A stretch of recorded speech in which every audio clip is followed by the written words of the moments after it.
Score 11-7. Back to serve right now for the Trojans, number 1, Nikki Parrott.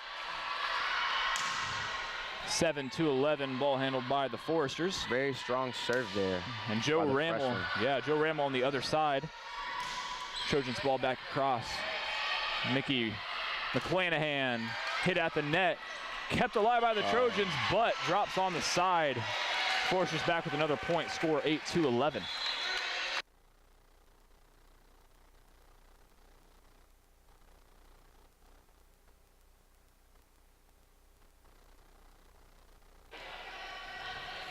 Back to serve, Flanny McClanahan.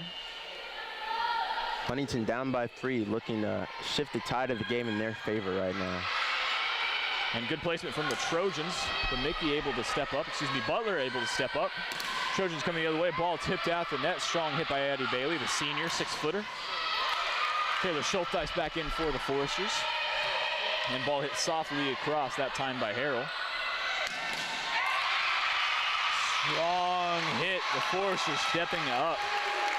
A big part of the offense this year, Braxton, has been that underclassmen wave, freshmen and sophomores, and one of those, Lindsay Angelito, strong hitter, almost reminiscent of Paige from last year. Yeah. Just 2 strong freshman hitters coming into the game right away and not taking much time to adjust.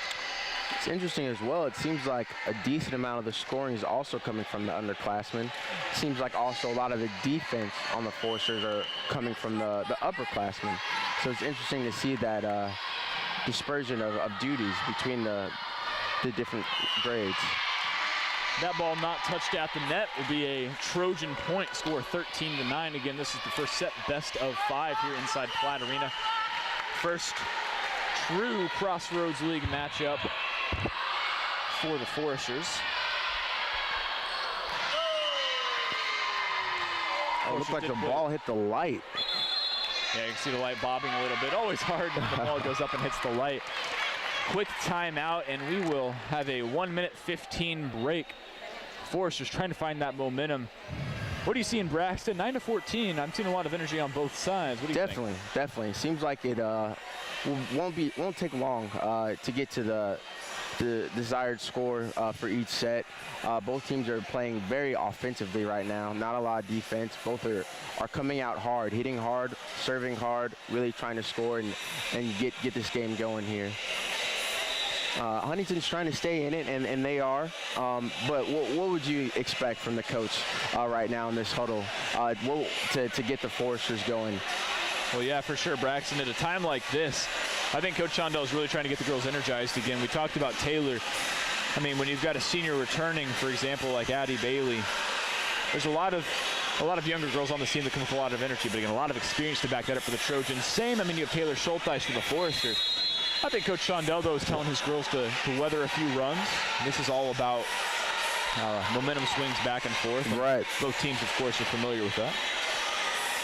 And like you said, it's multiple sets that they have to win, so they know that this isn't over. Both teams back out onto the court. Can score 14-9. Trojans serving, back to serve right now. Number 6, Haley Harrell. Younger sister Ashley Harrell, both from Plymouth, Indiana. Taylor Schulteis lined up into the net, missed hit.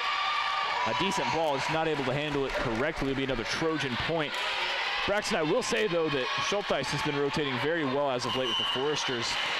Especially this game has had a few hits over the top with a lot of power. Definitely. Right back to Schulteis, and just as you said, right back to Schulteis, giving her a second chance. Ball drops on the other side. And back to my point, no one is looking afraid or scared at all. They're both teams are outdone and ready to go. Arian Butler back to serve for the Foresters. Even with the Foresters being down by 5 right now, they don't seem low in morale at all. They still seem very confident and ready to play. There's another point for the Foresters.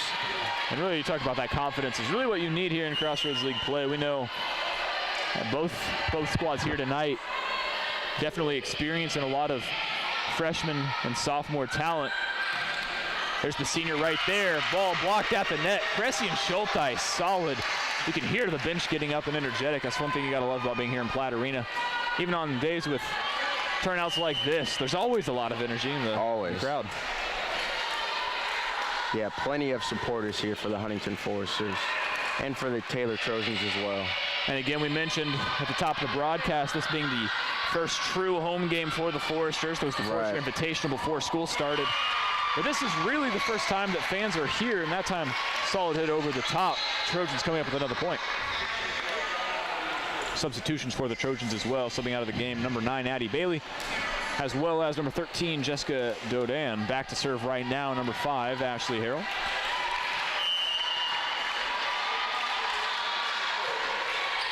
Service underway. Back over to Schulteis, soft tap over the top, received by the Trojans. And a line violation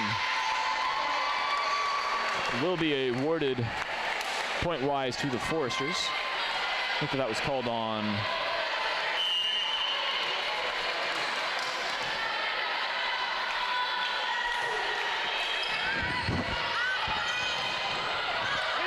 solid left hand from Takasik. Oh, and Taylor keeps it alive. It's that energy and that hustle that keeps these teams in the game. That ball close to being on the line, but touched. That tip will award the point to the Foresters, of course, 13-17. We'll see Brandy Mickey checking in for Joe Ramel as she'll head back to the bench. A lot of energy on that sideline, Braxton.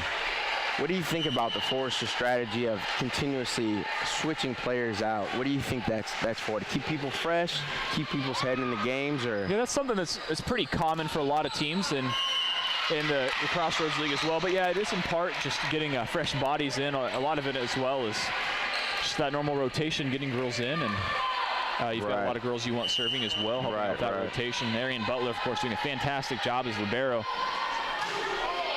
Last year, Emily Hubby was at the helm, and you know, a lot of freshmen last year who were sophomores this year with a lot of experience game time wise. That's one thing that Coach Shondell and these Foresters love to do. McClanahan not able to get to that ball in time and keep it up. Another Trojan point, 14-18 the score now. Subbing in for the Trojans is Grace Isaacs. Back to serve for the Trojans, number 7, Samantha Korn. Again, it seems like neither team is having much issue scoring. Yeah, been a lot of quick scoring. Not a lot of long volleys. Not at all. We've seen quite a few times here in Platt Arena. A miss hit that time, unfortunately. Yeah, Grace Isaacs, that ball was right up at the top of the net, not able to make contact. She would have punished that ball if she would have made contact. A lot of power behind that hit. Taylor Schulteis will head to the bench, and Nicole Flickinger back to serve for the Foresters, number 13. Both teams close in score, only 3 points separating, and a faulty serve like that giving the Trojans another 3 point. Just a little bit too much power on that one, Bray. And that's one thing that Coach Shondell has always talked to us about. That's one of the harder things, is demoralizing to a team is service aces, or service errors rather. And the Foresters not doing too much of that as late. The Trojans coming right back. So right now trading points at the net the wrong way for both squads.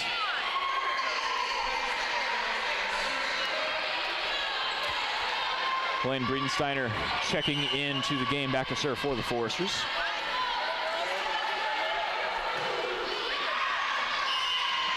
Another service error, Breedensteiner on the year with a .866 service percentage, total of 12 service aces.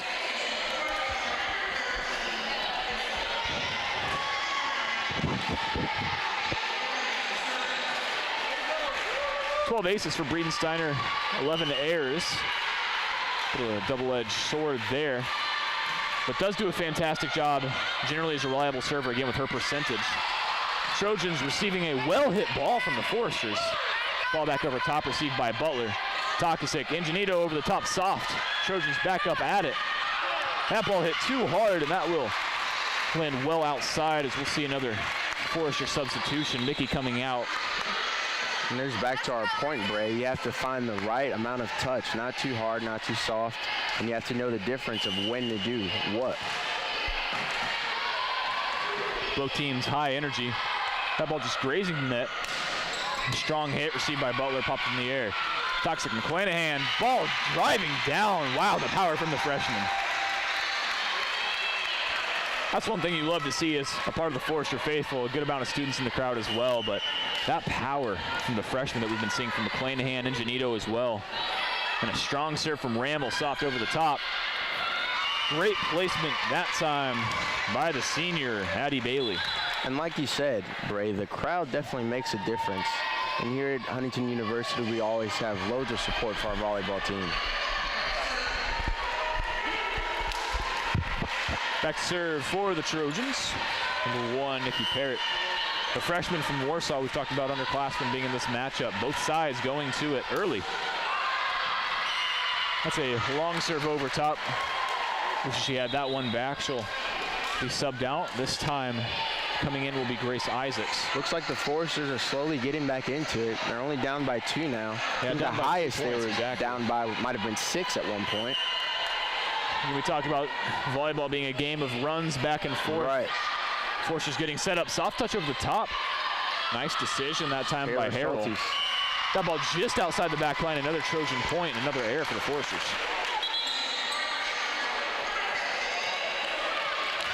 Back to serve now for the Trojans.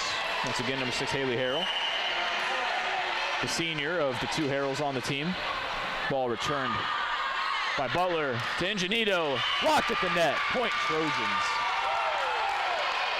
And Coach Shondell with a 3-point differential will take another timeout. 23-19. A 1-minute 15 break now. 2 points can do it for the Trojans. What do you expect to see here, Braxton? Honestly, I'm looking for Coach to motivate the Foresters, obviously to boost morale a little bit and just remind them that it's not over. Like we've been saying, volleyball is a game of waves going back and forth, and I think the Foresters are still in this, and I think the coach is going to just be looking to remind them of that.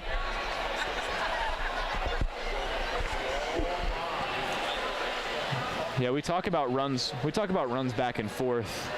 One thing that I think is great to see about this squad is sometimes you'll see with freshmen in particular, it's hard to weather runs for a lot of freshmen that you see, not necessarily in the Crossroads League, but just in other places. Freshmen will come into Platt Arena and more often make mistakes that upperclassmen don't from visiting teams. Right. So far from the Trojans and the Foresters, freshmen in here making great plays and not making a lot of mistakes. A lot of great plays back and forth. Definitely.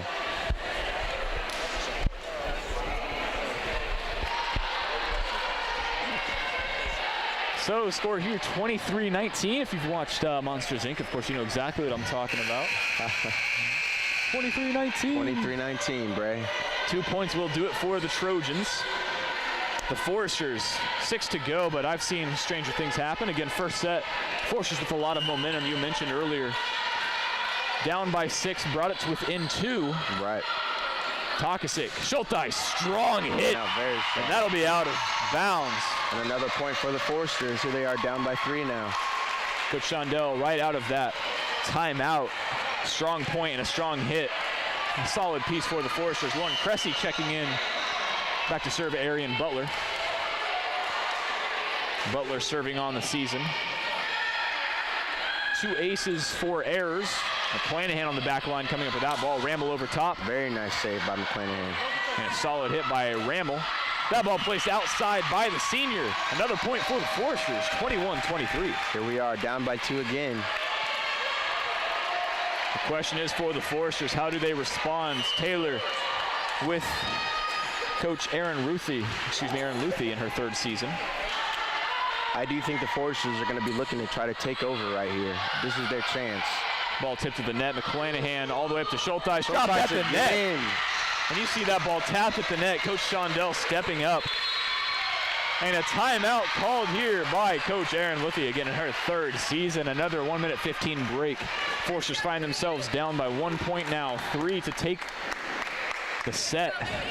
Braxton, I'm sensing a lot of high energy here, and we talked about coming out of that previous timeout. A lot of energy from the Foresters. And kudos to them for keeping their morale and even being down by as much as 6, as we said, coming back, fighting hard, and staying in this game. Yeah, the Foresters in general love playing in Platt Arena. Oh yeah. A lot of great upsets have happened here. Volleyball team. We mentioned earlier in the season the second game that the Foresters played against Cornerstone, the 16th ranked team in the nation at the time. Grace ended up beating them as well, but a strong outing, and the Foresters really able to get hyped up for these contests. Right. Coach Shondell, I've talked to him, he's taking every game a step at a time, as you would expect a coach to do, but maybe a coach is not always focused on that. Coach Shondell is focused on that every team, every game. It's one team at a time, and we know he's focused on Taylor just as much as he was focused on that Cornerstone. Right. And I think one thing that makes a difference here is the Huntington Foresters are just filled with a team of girls that love to play the game of volleyball.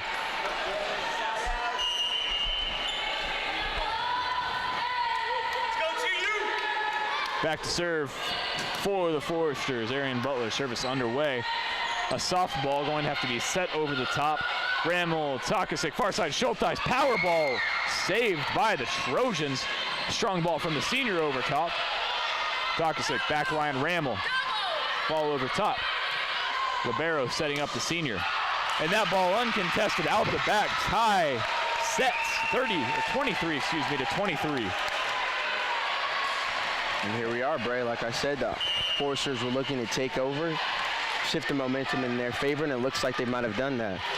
And Arian Butler, we talked about this last year, but even as a freshman, she just commanded so much confidence, I would say. That time, not able to get the ball in time. A smart move from the Trojans to poke the ball over top, as we'll see some substitutions. But Arian Butler is, I definitely would say, one of the leaders of this team. Definitely. In attitude as well. Right. See her mopping up some sweat on the left side of the court right now. And like you said, even as a freshman, and that makes such a difference and says a lot about what we'll see out of her and out of the Huntington Foresters for the next couple of years. Of course, for her as a sophomore now, a little bit more age, but still, even at that, one of the younger players in the Crossroads League. Right, and like they say, with age comes experience. The Trojans almost able to keep that ball up. Diving effort. Looks like we have another tie game here, Bray. 24-24. Brandy Mickey coming in for Joe Ramel. Ramel on the backside, and now Mickey coming in at that front. So Schulteis, Cressy, and Mickey at the front. Butler and McClanahan behind. And back to serve. Takasik, ball underway. And we have just outside. Lauren Cressy here coming in, the leader in blocks for Huntington. Yeah, Lauren Cressy, block leader, like you mentioned. One of the tallest girls that plays in the Crossroads League, and the tallest on this team. Had a J-term class with her, actually, and she's got energy on the court. In the class, she's a little more quiet. You see the energy right there. You see the energy right there. Oh, yeah. On the court, there's only one attitude these girls have, and it's that attack mentality. So much energy. And we saw this last year again. That ball placed up there for her with her wingspan. There's almost nobody who can get a block on that ball when she's in position. Exactly. And like you said, Bray, it's about getting in position. Once you get right in the perfect spot, spike, no doubt. Tied up at 25 apiece. That positioning is what matters, because really at this point, it's about committing errors, it seems to me, more than committing anything great on offense, because we've seen, even from some of the upperclassmen on both sides, just some service errors or some errors hitting the ball long or wide. And especially in a tie game, a tie set, like this first set, momentum is going to go to whoever gets this first set underway. And if you're the Foresters, obviously opening up in Platt Arena, this is something you're looking to do and make a statement. Definitely, I would still say that it seems like the Foresters might still have some momentum. Keep in mind, maybe less than 5 minutes ago that they were down by as much as 4 points, and now we have a tie game. So it does seem like the momentum is still moving in their favor, and we'll see what they'll be able to do with that now.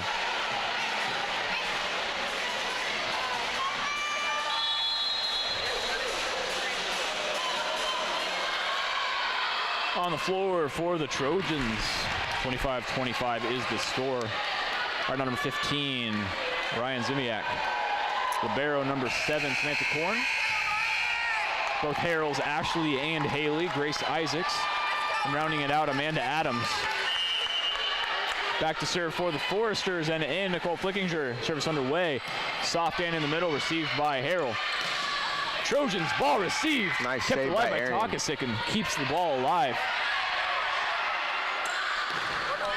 Ball touched at the net and drops in. 26-25 Foresters. Coach Shondell coming out to talk to the girls. I mean, back to serve again. Flickinger, one of the more composed servers on the team. Solid job by both sides, but the Foresters coming away with the 26th point. Trojans, well-placed ball drops. Neither team going away, Braxton. They're not ready to go, Bray. Like I said, when you have two teams that love the game, they'll fight forever just to get that win, even if it's for the first set. Back to serve right now. Number 3, Jamie Sherb. 5'5" senior from Carmel, Indiana, close to my hometown of Bloomington.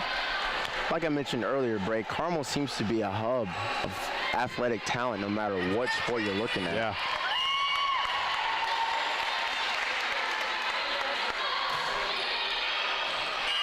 That ball out once again, an error committed, giving the 27-26 lead to the Foresters.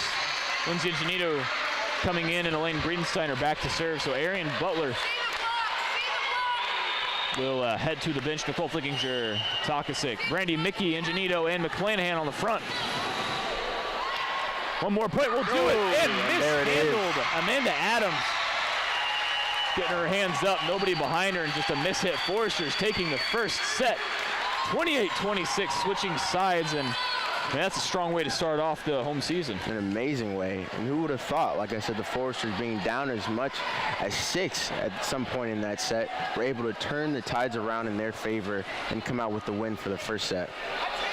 So a quick break here inside Platt Arena. We'll be right back for second set action. Again, best of 5 here inside Platt Arena. Home opener for the Foresters. We'll be right back.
We're back here inside Platt Arena. The Foresters winning the first set, 28-26 after a long-fought battle. And remember, the score was 19-23. The Foresters found themselves down in Braxton. Foresters able to come out with the first set. That's right, Bray. They kept their head in the game and were able to stay calm, stay confident, and then just keep going, keep plugging away, and they came out with the first set.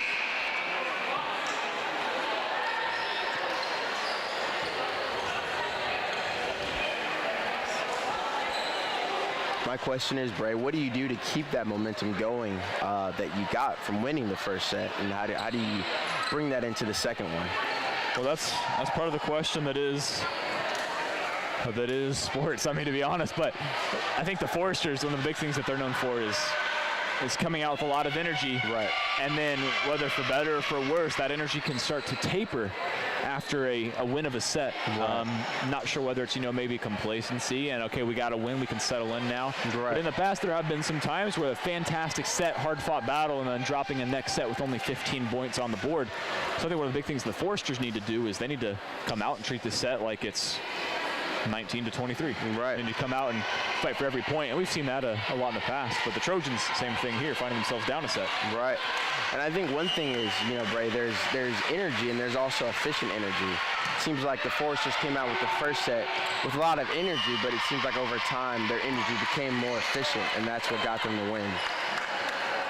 Yeah, I definitely agree with that. And we see right off the bat the point for the Trojans, a misplaced ball by the Foresters, and now Toxic lining up Schulteis right side. That ball again driven just past. Coach Shondell come out to talk to him. A little bit of encouragement there, and that's one of the things that Coach Shondell's known for, is definitely encouragement, getting out in the court and after a drop point or two, just encouraging the girls. That's what makes a great coach, Bray. Yeah. Definitely why he's been successful here as a Forester. Cressy getting the ball back over top. Taylor gonna be set up nice, going to the far side. That ball just dropping in. 3-0 for the Trojans. Looks like that was a score by number 16, Amanda Adams, sophomore out of Heath, Ohio.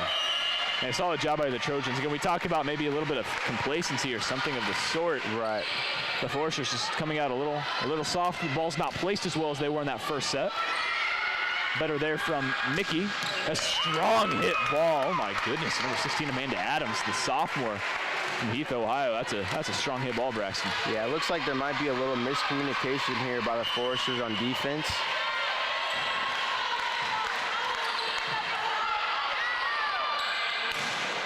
Ball into the net. Going off the pole, that'll be another point awarded to the Trojans. 5-0. We talk about a quick start for the Trojans. Must have been some talk in the huddle. Right. Coach Luthi on the other side. Must have been something said that got them going. Well, and that has to be frustrating, of course, as a Trojan with that 4-point lead. Dropping it again.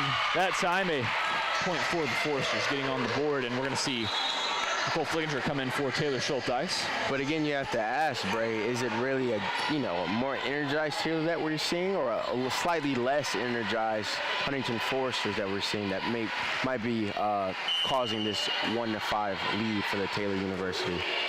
And you were mentioning it in the first set as well, but it looked like both teams scoring quickly. Not a lot of long sets, not a lot of fighting for points necessarily, but a lot of just dropped balls that were leading to that. Right. Once again, a strong ball.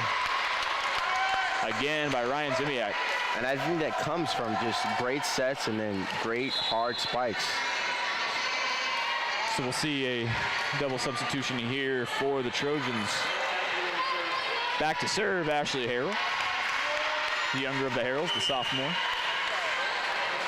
Both standing at about 5'3", and really both squads, Braxton, some of the shorter teams that either will face. Right. Lauren Cressy for the Foresters, standing at 6 foot. Aaliyah Prees also at 6 foot. Haley Longley at 6 foot. Megan Horton at 6 foot as well. But each of those, for every 6-footer on our team, the Foresters, there's probably 6'1", 6'2" girl on a lot of the other teams at the Foresters place. Wow. For the Trojans here, same thing though. Grace Isaac standing at 6 flat, and Addie Bailey at 6 flat. Strong hit once again. I mean, Ryan Zimiak is having a fantastic second set. Really coming alive. Score 7-2 right now. See some substitutions for the Foresters. Lauren Cressy checking in for Breedensteiner. Now, Bray, would you agree that height makes a difference for defense in volleyball? Because it seems like the Foresters are going to be needing a little bit more of some defensive plays here right now.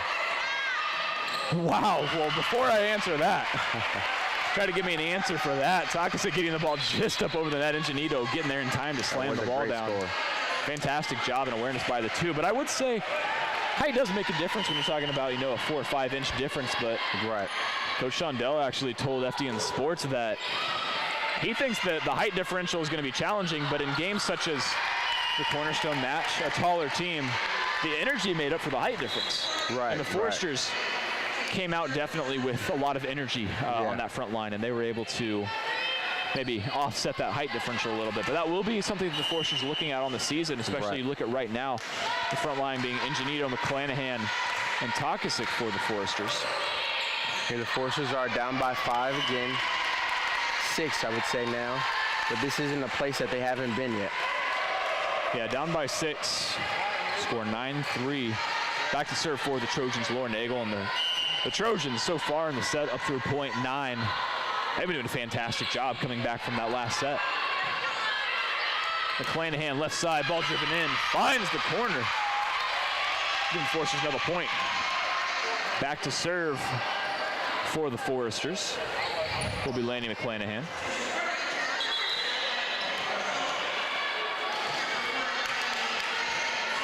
It's like number 7, Taylor Schultes checking in for the Huntington Foresters. McClanahan, one of the 6-footers for the Foresters. Butler setting up Schultes on the far side. Ball played in, out of bounds. Almost saved in by the libero, but will cross the court out of bounds. Wow, McClanahan does not look like a 6-footer from my viewpoint. Shows how deceiving these chairs can be, Bray. That serve just a little long. 5-10 the score. And we'll see some more substitutions for the Trojans. Coming in number 13. And back to serve as well, Jessica Dodan. Also checking in number 16, Amanda Adams. Trojans looking to come back. Foresters putting another 2 points up on the board. Ingenito falling away right side. Ball tipped, kept alive. Will drop back out of bounds, and that's about as close as you can get. Braxton Foresters not able to hang on to the ball.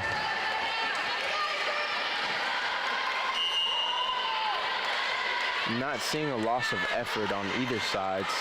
Still looks like both teams are very much in this game. Schultes, ball over top, taps again.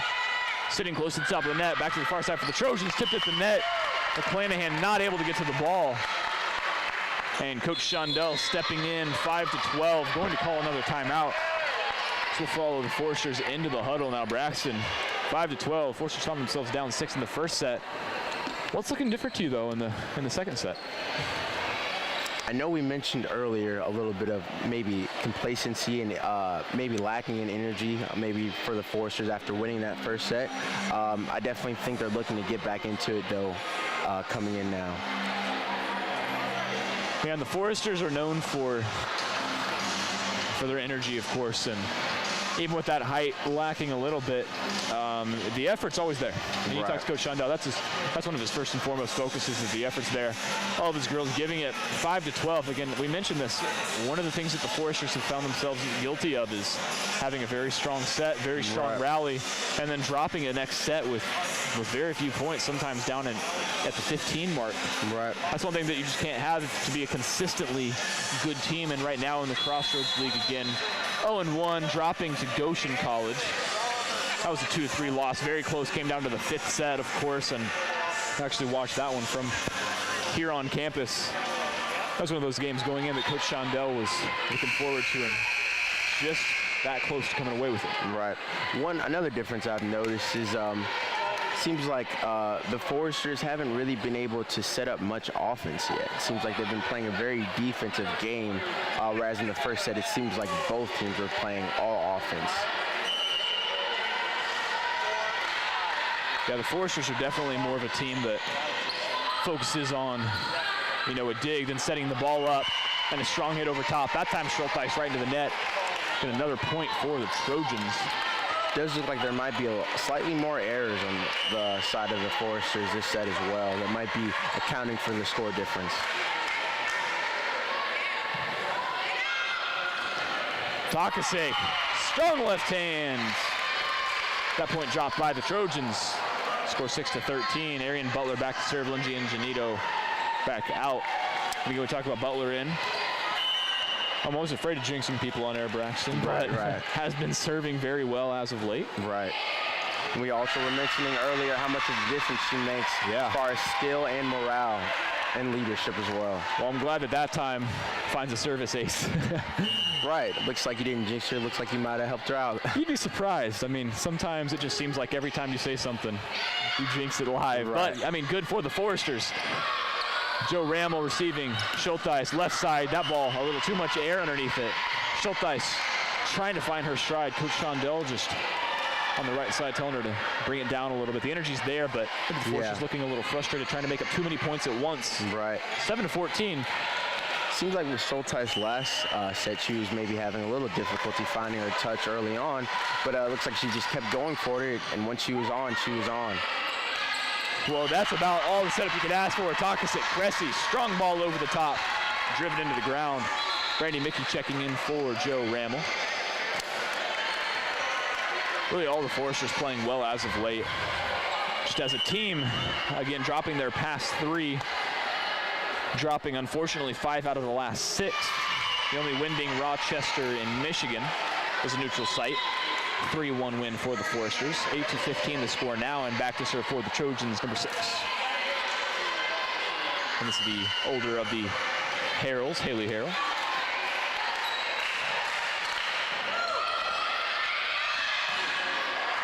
That ball tipped at the net, be a point for the Foresters, and there it is, Taylor Schulteis scoring. And Schulteis getting a strong hit on the ball, coming out.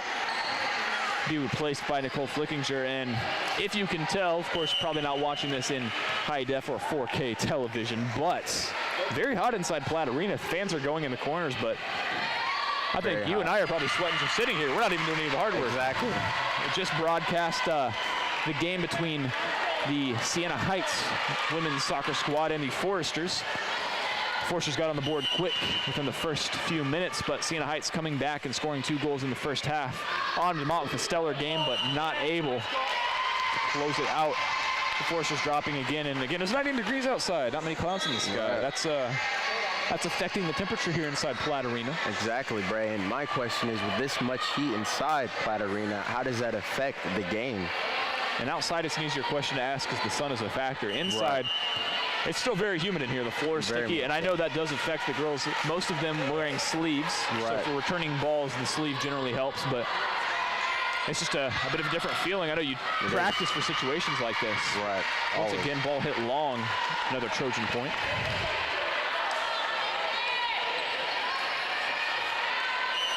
Hopefully you're watching this from a nice air-conditioned room, whether at home or here on Huntington's campus. We are glad you're tuning in.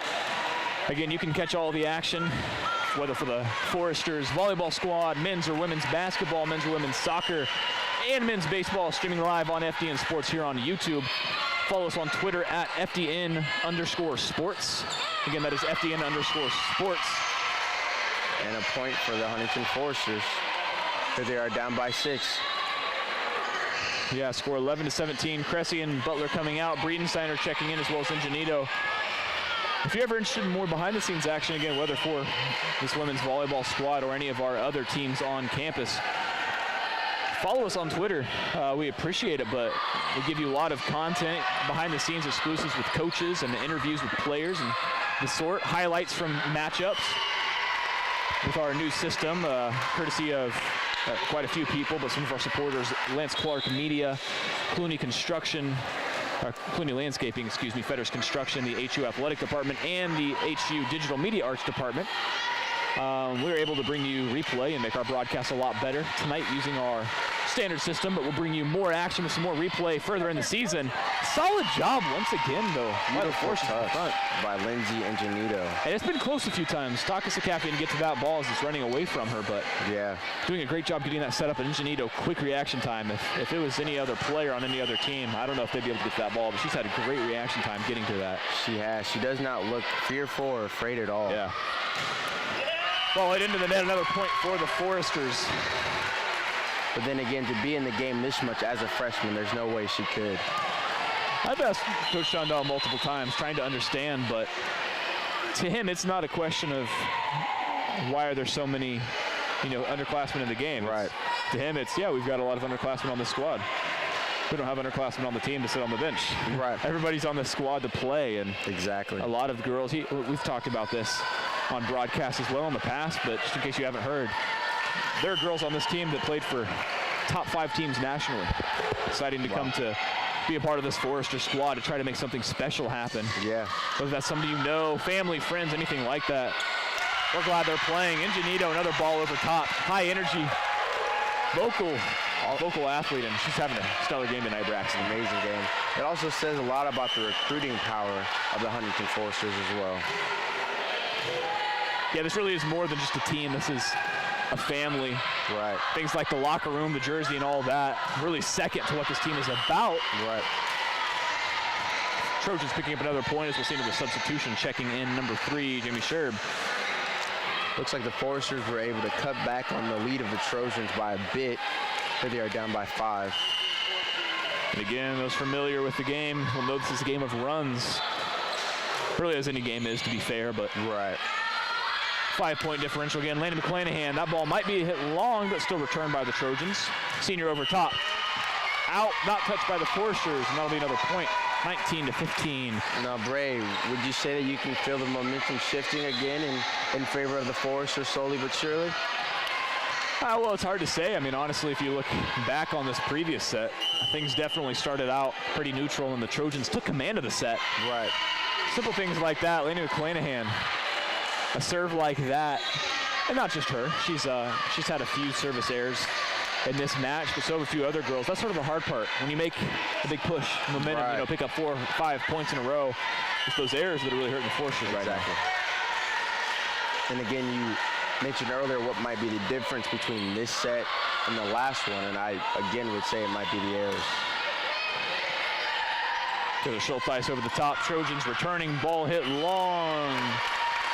Will drop just in. Wow, that looked like it was almost out for me. Yeah, I mean, that was pretty close to being on that line, but we'll see another timeout from the Forester score, 21-15. We'll be back in just a moment for more coverage here inside Platt Arena.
We are back here inside Platt Arena. Score 21-15. Huntington leading 1-0. The Trojans, though, in this game of runs, finding themselves up 6 points once again in the set. Back to serve for the Trojans. Jessica Dodan. Forster setting up Schulteis. Ball dropping in. Forsters will return to serving as we'll see Lauren Cressy check in for Lindsay Ingenito.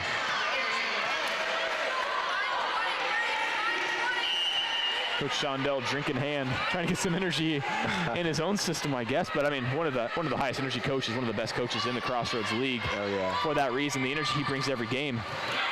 And that ball looked like maybe touched at the net. Laney McClanahan getting on that ball. Oh yeah. To your point, Bray, it seems like obviously players have to stay in the game, but coaches have to stay in the game as well. Even on drop points, a lot of positive energy coming from the Foresters. They know what they're doing. They're trying to get back in this game. Laney McClanahan to Takasic. Schulteis, ball popped off, kept alive. Trojans, far side. Lauren Cressy once again getting called for a violation at the net. Another Trojan point. 16-23. Last set, Foresters found themselves down 19-23 and ended up coming back. A bit of a different story to tell in this set, though. The thing is, Bray, coming back is coming back no matter how much you're down by. Exactly, but that time, miscommunication between Takasic and Rammel, 24-16. Trojans needing one more point to ice the second set. Back to serve for the Trojans right now, Grace Isaacs.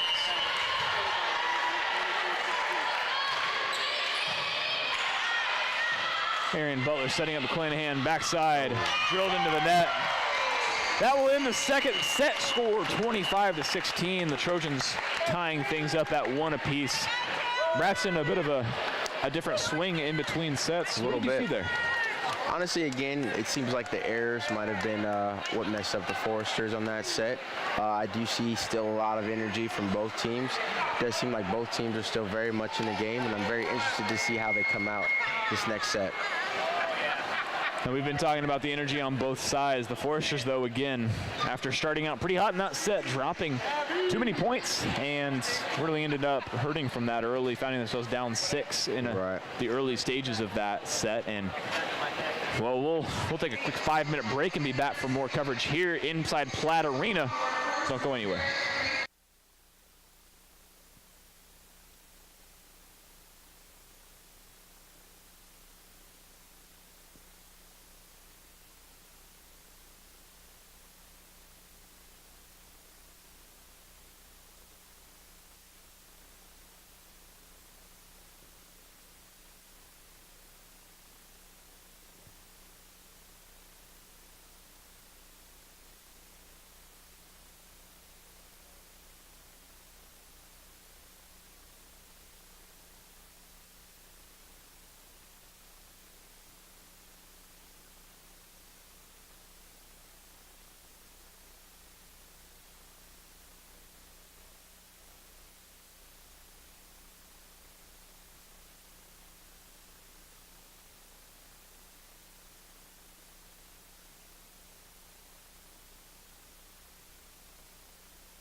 We are back here inside Platt Arena. Series tied up at 1 apiece. First service on the way for the Foresters from Elaine Griedensteiner out the back. And that'll be an immediate point for the Trojans, getting things started off here, as well as some quick substitutions. And for the Trojans, number 9, Addie Bailey. Also in, number 5, Ashley Harrell. The Foresters will sub in Arian Butler. So maybe one of the trends of the night, Braxton, things getting started off with a service error. Foresters looking to capitalize again. Strong hit from the Trojans. Butler keeping it alive. Takasik back to the far side. McClanahan, strong hit, well received by the Trojans. Right back to the senior. Flickinger, Takasik. In for the first time tonight, Paige Eckwright. Decent amount in the student section here for her, and that's the first point for the Foresters. You know what, Gray? After you said that, now that makes a lot of sense with the hair ponytails. Yeah, we've seen a few soccer players, if you can catch a glimpse of them on that right side underneath the Fear the Forest student section. Look for the green shirts and the ponytails, because Paige Eckwright, let's excuse a little audio problem here inside the gymnasium. Paige Eckwright on the court for the first time, and what a great story she has, the overcoming adversity. Back to serve, though, right now for the Trojans. It's one of the things that make Huntington Sports great, just the loads of support that they get from the community. Yeah, and you mentioned it, not just from the school itself, but the community. That ball coming into the scoreboard. Hitting a few of our basketball athletes, actually manning the table. And we're going to have a quick floor mop. So essentially a quick free timeout for both teams, at least in part. So Braxton, things getting started off 3-1 already, the score for the Trojans here inside Platt Arena. What do the Foresters need to do? More than anything, mentally stay in the game and just cut back on the errors. And I think it seems like the errors come from a little bit lacking in communication, and maybe moving too fast. And I think they might just need to slow down their play a little bit and make a little smarter moves. Like I mentioned earlier, there's energy, but then there's also efficient energy, making sure your energy is placed correctly. And right there you see it, Haley Longley in for the Foresters, Lindsay Ingenito. That ball slammed right back down. Score 2-3, and we'll see some subs for the Foresters. Checking in Bree Metz. First time tonight, got a lot of play time last year and getting some play time as well this year. Also in for the first time tonight for the Foresters, number 3, Lauren Nagel. 5'4" freshman from Muncie, Indiana. And here we are, Bray, already a tie game this early in the set. I'm not sure if we had a tie game this early in either of the other sets, so shows a lot of difference here for the Foresters, coming out much stronger. Strong hit from Nagel flying out the back. Actually drilling a poster. I don't think you can see it on broadcast, but on the far right side of the gymnasium, just some motivational posters, one of them no longer legible. You can see the one of Paige Eckwright right underneath the basket there, and the one of family beside it. Service underway for the Trojans. Ball returned by Nagel. Set up Ingenito, played right back to the Trojans. Close side, Addie Bailey, ball returned. Takasik, Metz. And Metz taking a hard fall. Staying down for a moment. Trainer going to come out. Oh, that looks painful. I saw her line up for that hit on the left side. It looked like she may have hit her knee directly on the stair ladder for the official. Trainer coming out to look at it. Hoping it's nothing serious and hoping it was just something hitting her knee. As we'll take just a moment. We'll stay with you here for a quick second. Staying here with Coach Shondell's Forester. Shondell with Metz working on that knee. Hoping it's just a hard hit to the knee and hoping it's nothing more severe than that. All right, but even a hard hit can be a little bit more difficult to deal with than like a pull or a strain. Of course, things are pretty hot in the gym, but I don't think this is a cramp situation. I think this is a contact situation. Either way, we will step aside for just a moment here inside Platt Arena.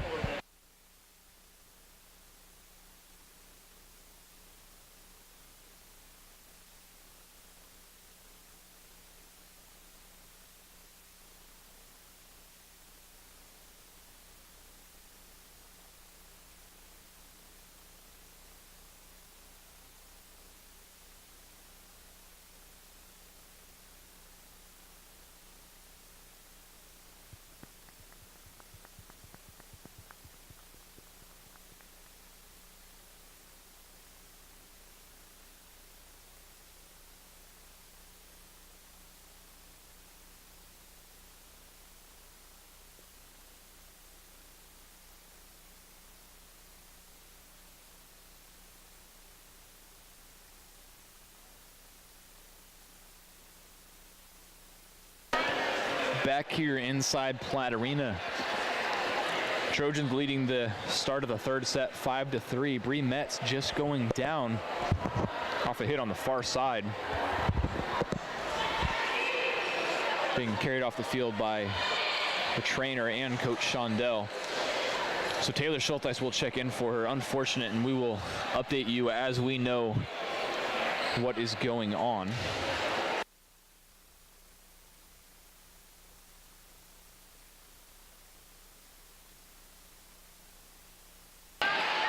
This again will update you as we have more information. Back to serve right now for the Trojans. Jamie Sherb, the 5'5" senior from Carmel, Indiana. Officials ironing everything out, making sure the server is correct. Here are the Foresters down 5-3.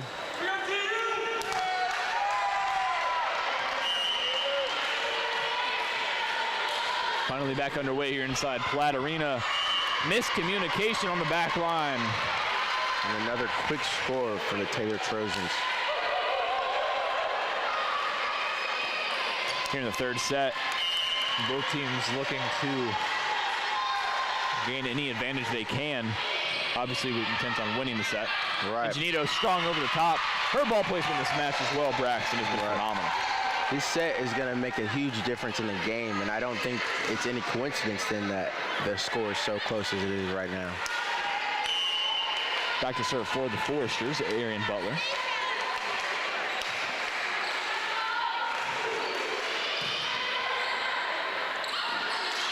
Soft touch over the top for the Trojans. Schulteis for the Foresters. Ball returned on the back line by Harrell.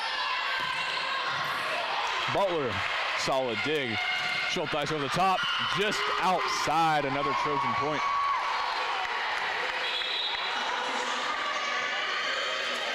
See another substitution here for the Trojans coming out.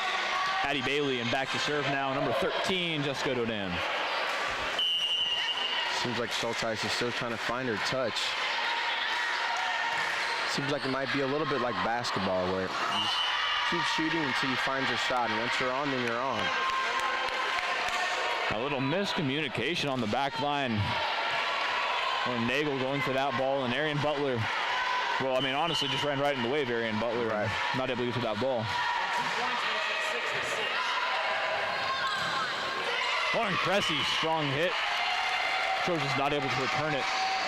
To score 5-8. Foresters coming back into it, but I mean, that's a 4-point swing for the Foresters. Could be tied at 6-6 and now 7-6 in the lead for the Foresters, but for those two mistakes. Back in the game, Paige Eckwright.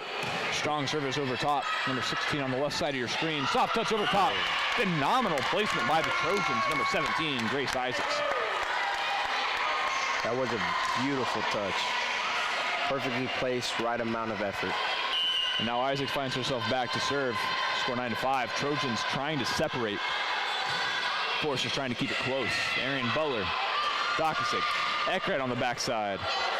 Received by the Trojans, set up, strong touch. Butler, Dokasic, back to Schulteis.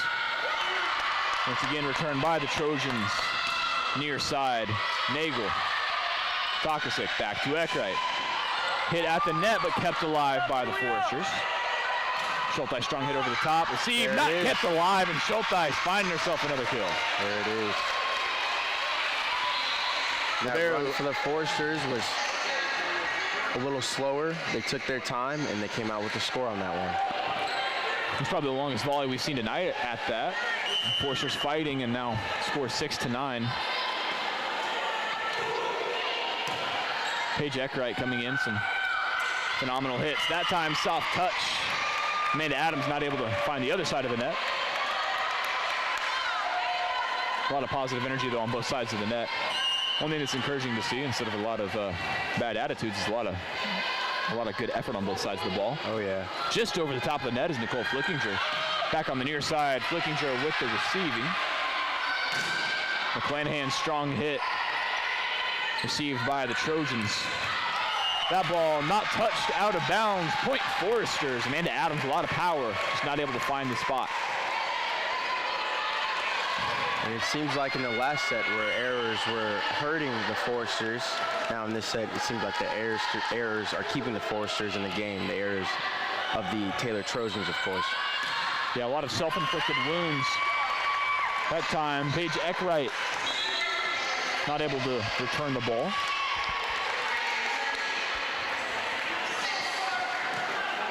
Now serving for the Trojans, number 6, Haley Harrell, senior.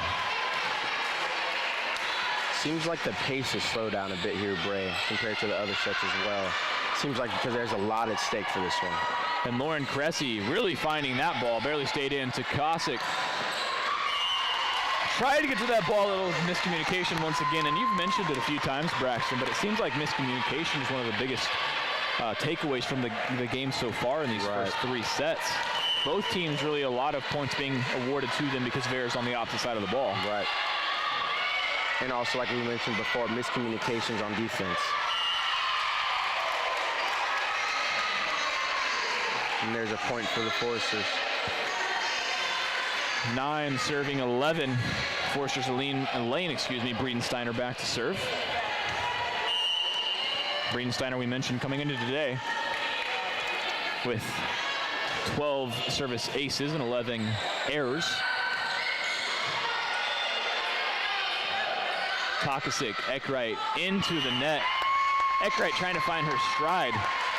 And Breedensteiner will come out as Cressy comes in, now in for the Trojans. Ashley Harrell and Addie Bailey. Back to serve and tying her shoe real quick is Ashley Harrell. Service underway from Harrell. 3-point advantage for the Trojans. Series tied at 1 apiece. Ball falls on the Trojan side. 10-12. Foresters down by 2. Man, how valuable has Lindsay Ingenito been to the Foresters this game?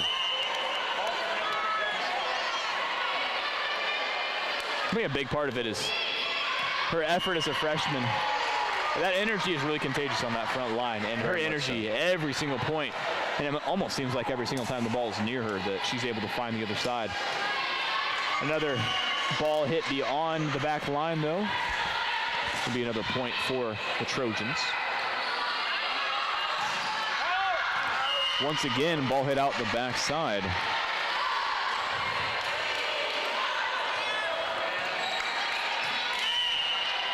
Still back to serve the libero for the Trojans. Ball received by McClanahan. Ingenito wanted a piece. That ball will be on the outside.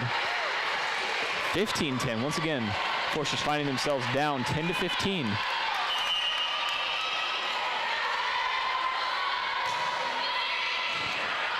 Received by the Foresters. Flickinger, Longley, not able to hit it. And that's the same place that Bree Metz ended up injuring her knee just a second ago. Timeout from Coach Shondell will send us to a 1-minute 15 timeout. We'll be back in just a moment for more coverage here inside Platt Arena.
Back here inside Platt Arena, Trojans find themselves up 16-10.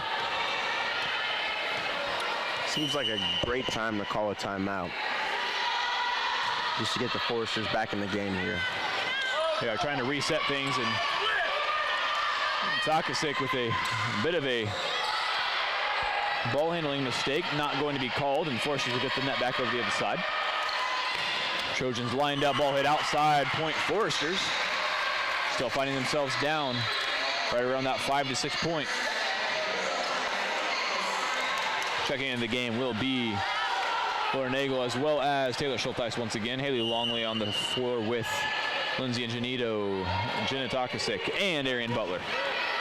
Seems like the Foresters have been kind of stuck between being down by anywhere between 3 and 5 points. They're definitely going to be looking to break that trend here if they want to swing the momentum in their favor.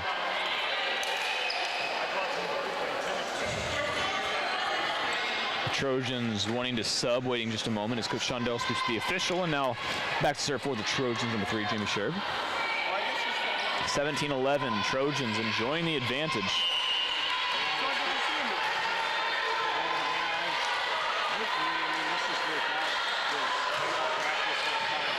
Number 3, Jamie Sherb serving for the Trojans. Trojans keeping the ball alive at the net. Takasic far side, Schulteis falling down. Not sure if it'll be counted as a block or a mistake for the Foresters. Either way, it'll be a point for the Trojans, 18-11.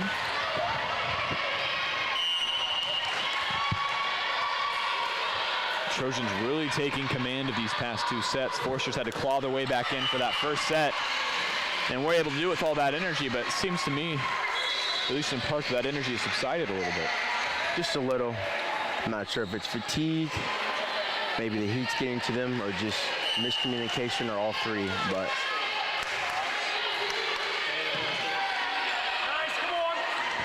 Good setup for the Trojans. Not able to get a strong hit on the ball, though, as Grace Isaacs has to softly touch the ball. Hard hit at the net. Officials will not say the ball is tipped, looking at the judges in the corners to associate whether or not that was the case. 18-13. Once again, another ball hit too far out the back, not touched. And here Actually, will be awarded as touched and will be awarded to the Trojans.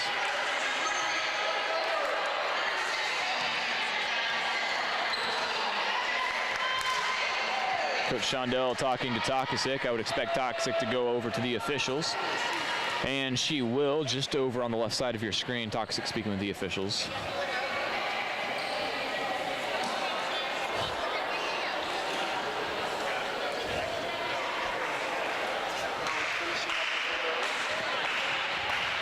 Obviously can't hear their conversation, but I mean, to be honest, Braxton, it is always slightly entertaining to observe these conversations. You know, Coach Shondell is asking, saying, hey, and that ball wasn't touched, right? Right. The official saying, no, I said the ball was touched. And Takasic telling Coach Shondell, all right, he says the ball was not touched, or it was touched, rather. It's just always sort of funny to hear these, and really Coach Shondell just working on things. Going to call a timeout. Timeout will be awarded to him, and he'll bring his girls in. 19-13 the score. Once again, we will step away for just a moment here inside Platt Arena. Don't go anywhere. We'll be right back.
back here inside Platt Arena, Coach Shondell speaking with the officials right now.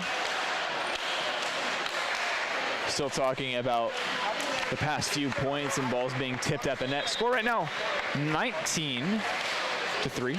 Now, if you're a coach, what exactly would you be looking for, I wonder, to come from these conversations with the referees? Well, it's always interesting. It's not unique to the sport of volleyball, but right, of course not. In these situations, really, from a coach's perspective, you're just wanting to continue talking to the official. Even from the player's perspective, you want to be able to have a discussion with the official. Right. And sometimes you just have to have those conversations of, hey, come on, I thought that was pretty clearly this call. Right. The official's going to say, okay, well, I'm calling it what I called it because I saw something. I'm not just making up a call. Of course. Sometimes you'll have an official say, I don't know, and he'll say, this is what we're going to call it. And you as a coach might be able to say, come on, that was pretty clearly this. And you might be able to give a reason. Like, hey, I mean, look, my girls didn't jump at that ball. Right. So there's no way that ball could have been touched. In this case, though, the official's going to stick with his call. In basketball, soccer, same sort of deal. You just want to talk to him and say, hey, I mean, maybe we can have a conversation if there's a big call down the road. But really, there's nothing much you're going to do. That time, though, strong hit ball blocks right back off into the face of Ingenito. You see her face a little red. I think that eye might be a little red as well. All smiles from the Foresters' left side, though. The Trojans playing phenomenally right now, 20-13, really putting pressure on the Foresters at all angles.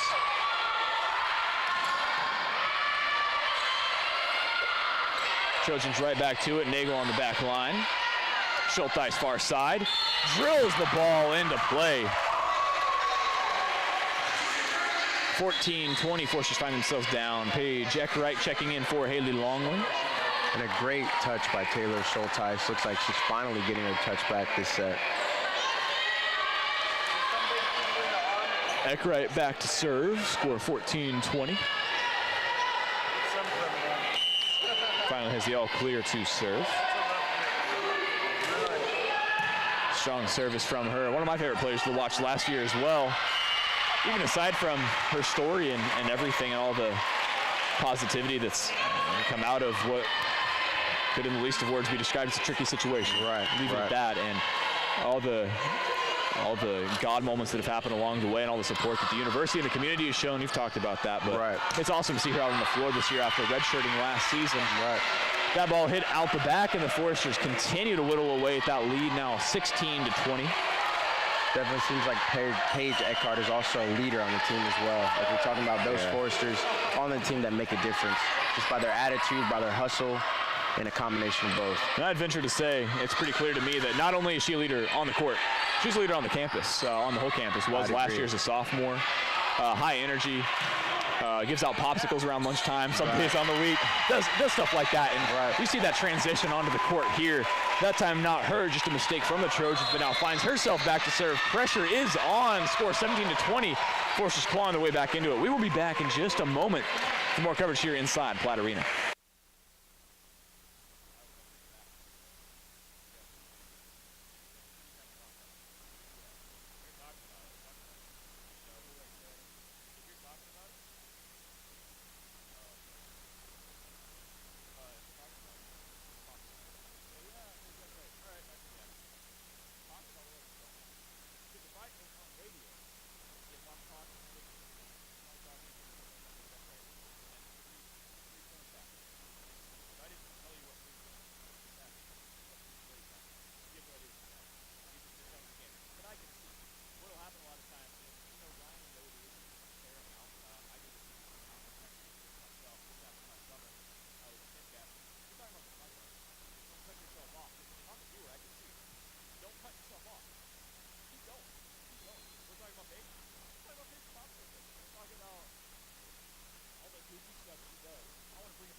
Back here inside Platt Arena, Paige Eckwright serving off a Trojan timeout. Trojans finding the lead being whittled down from 6-3. That ball not touched, leaving the back. Paige Eckwright looking for the call, and No call. Coach Shondell looking again. Brad, I think it is worth mentioning that a common theme of all the sets so far have been the Foresters, like we said, bringing their way back through persistence and keeping good heads. And it looks like they're able to do that again. We'll see if they're able to take over. 17-21, Foresters clawing their way back into it. Now the Trojans serving. Takasic, Ingenito tipped at the net. Close side, ball tipped at the net, will drop once again. Now Shondell gonna come up and talk to Lady Foresters. 17-22. So aside from the last 2 points that were just scored for the Trojans, what would you say got the Foresters back in the game? I think it always comes back to the energy, it seems. Right. When there's energy, when there's positive energy, and when the girls are up on their feet and loud, it seems that they're rotating well off of each other, and their sets are a lot nicer. Schulteis, right. A strong hit there, out of bounds. Another point for the Foresters. You see that energy, it feeds back into itself. It does. I think the Foresters are sometimes guilty of getting themselves into ruts. Right. Where, a service error, a bad mistake, not getting a ball at the net. Right. Those things just sort of spiral, and you can see them drop 2, 3, 4 points in a row. Exactly. When they sharpen themselves up top, though, when their minds are sharp, it's pretty hard to deal with them. And now Nicole Flickinger serving for the Foresters on the left side, 4 points separating. Right. Ball right over top, exactly. I mean, this is what the Foresters are looking for. Exactly. In the same way that energy can be contagious, a lack of energy can sometimes be contagious as well, unfortunately. So trying to find that balance and keep that energy going. 23-18. Foresters going to take a quick moment. Wipe up some sweat on the floor, excuse me.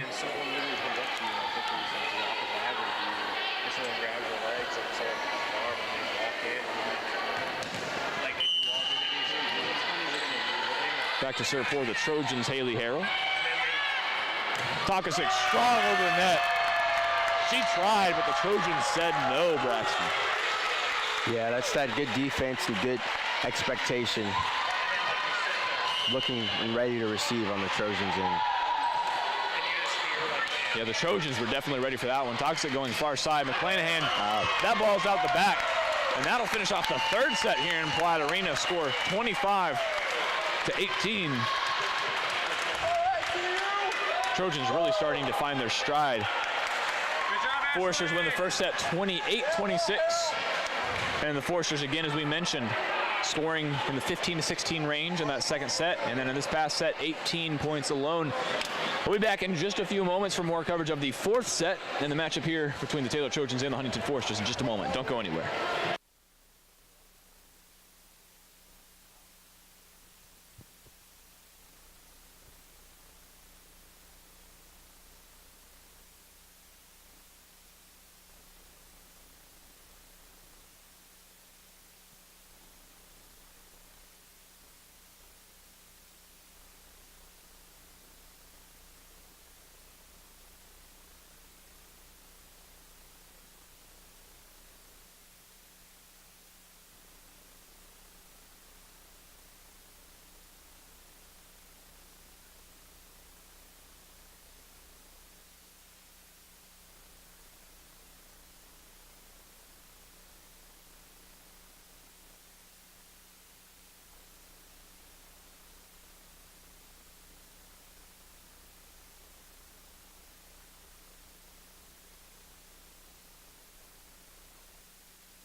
We're back here inside Platt Arena. Again, my name is Brace Snyder, joined by Braxton Barnhill, sophomore film student. Yes, sir, film production. Film production, and great man beside me. Got a great crew for tonight's matchup, but it's all about the ladies on the floor right now. The Trojans leading 2-1 coming into this third set, and the first point will be awarded to the Trojans. And Bray, speaking of the first point, it really seems like whoever comes out the strongest and the hardest in the last couple sets is the team that ends up coming out with the win for that set. So we're definitely going to be looking to see who gets the momentum early on. Lauren Cressy sends that ball straight down into the ground, and we'll see some substitutions here for the Foresters. Nicole Flickinger coming out, Elena McClanahan coming out. Paige Eckwright will take her spot at the front of the net, followed by number 3, Lauren Nagel.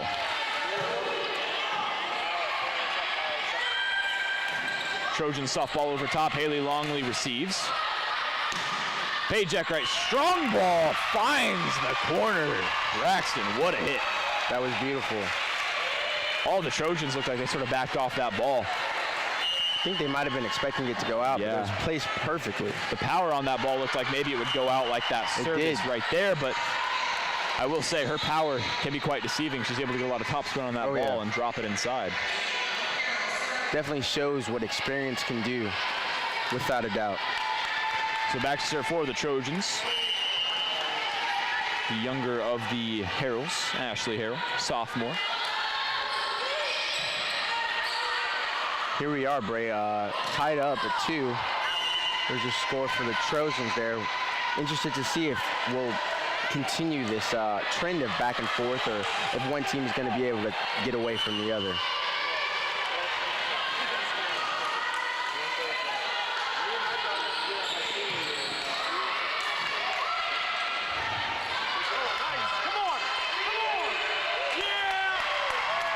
Ball kept alive by the Trojans. Paige Eckwright at the net. Stays in. Point for the Foresters. And here we are with another tie game, Bray. Back and forth, and looks like we'll take a moment to mop some sweat off the floor. We talk about the energy on both sides and sort of setting the expectation for the match. Right. This set has been pretty even off the bat. It has. So again, taking a moment to mop up some sweat on the left side. Elaine Breedensteiner coming in for Lauren Cressy. Quick substitution for the Foresters, and Breedensteiner will go back to serve. Obviously, you can feel the urgency from the Foresters. They know that they need to win this set.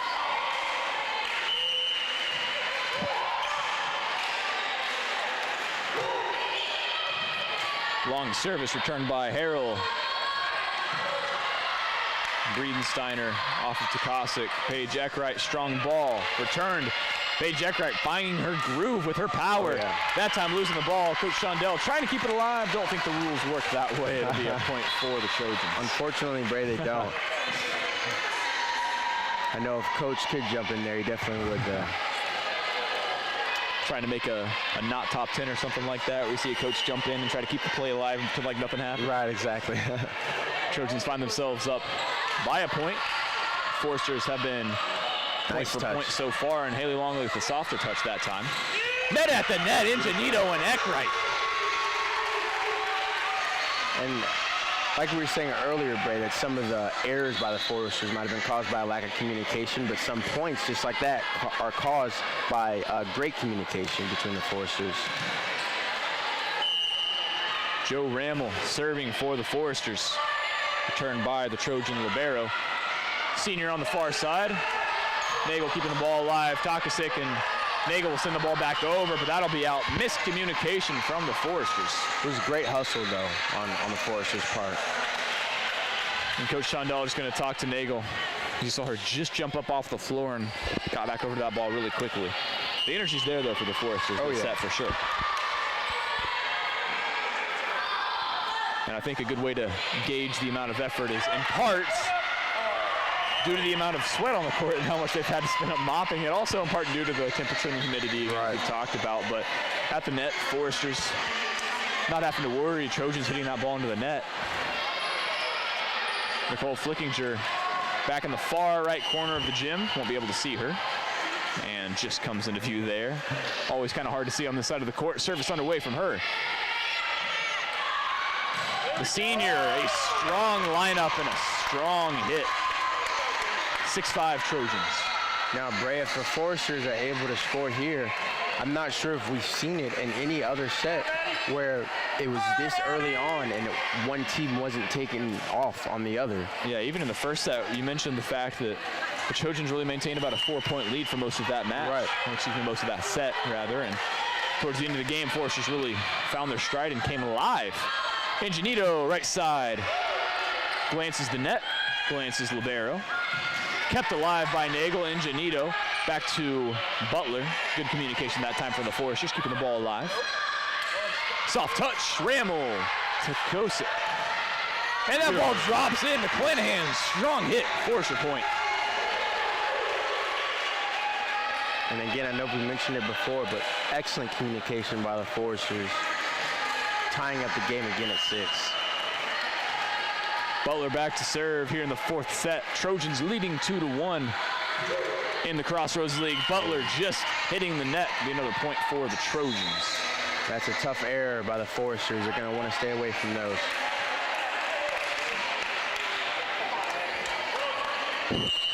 Back to serve for the Trojans. And for one of the first times tonight, Abby DeSimplaire. Not much the Foresters could do that time. Just a ball that wasn't received very well. Not much they could do.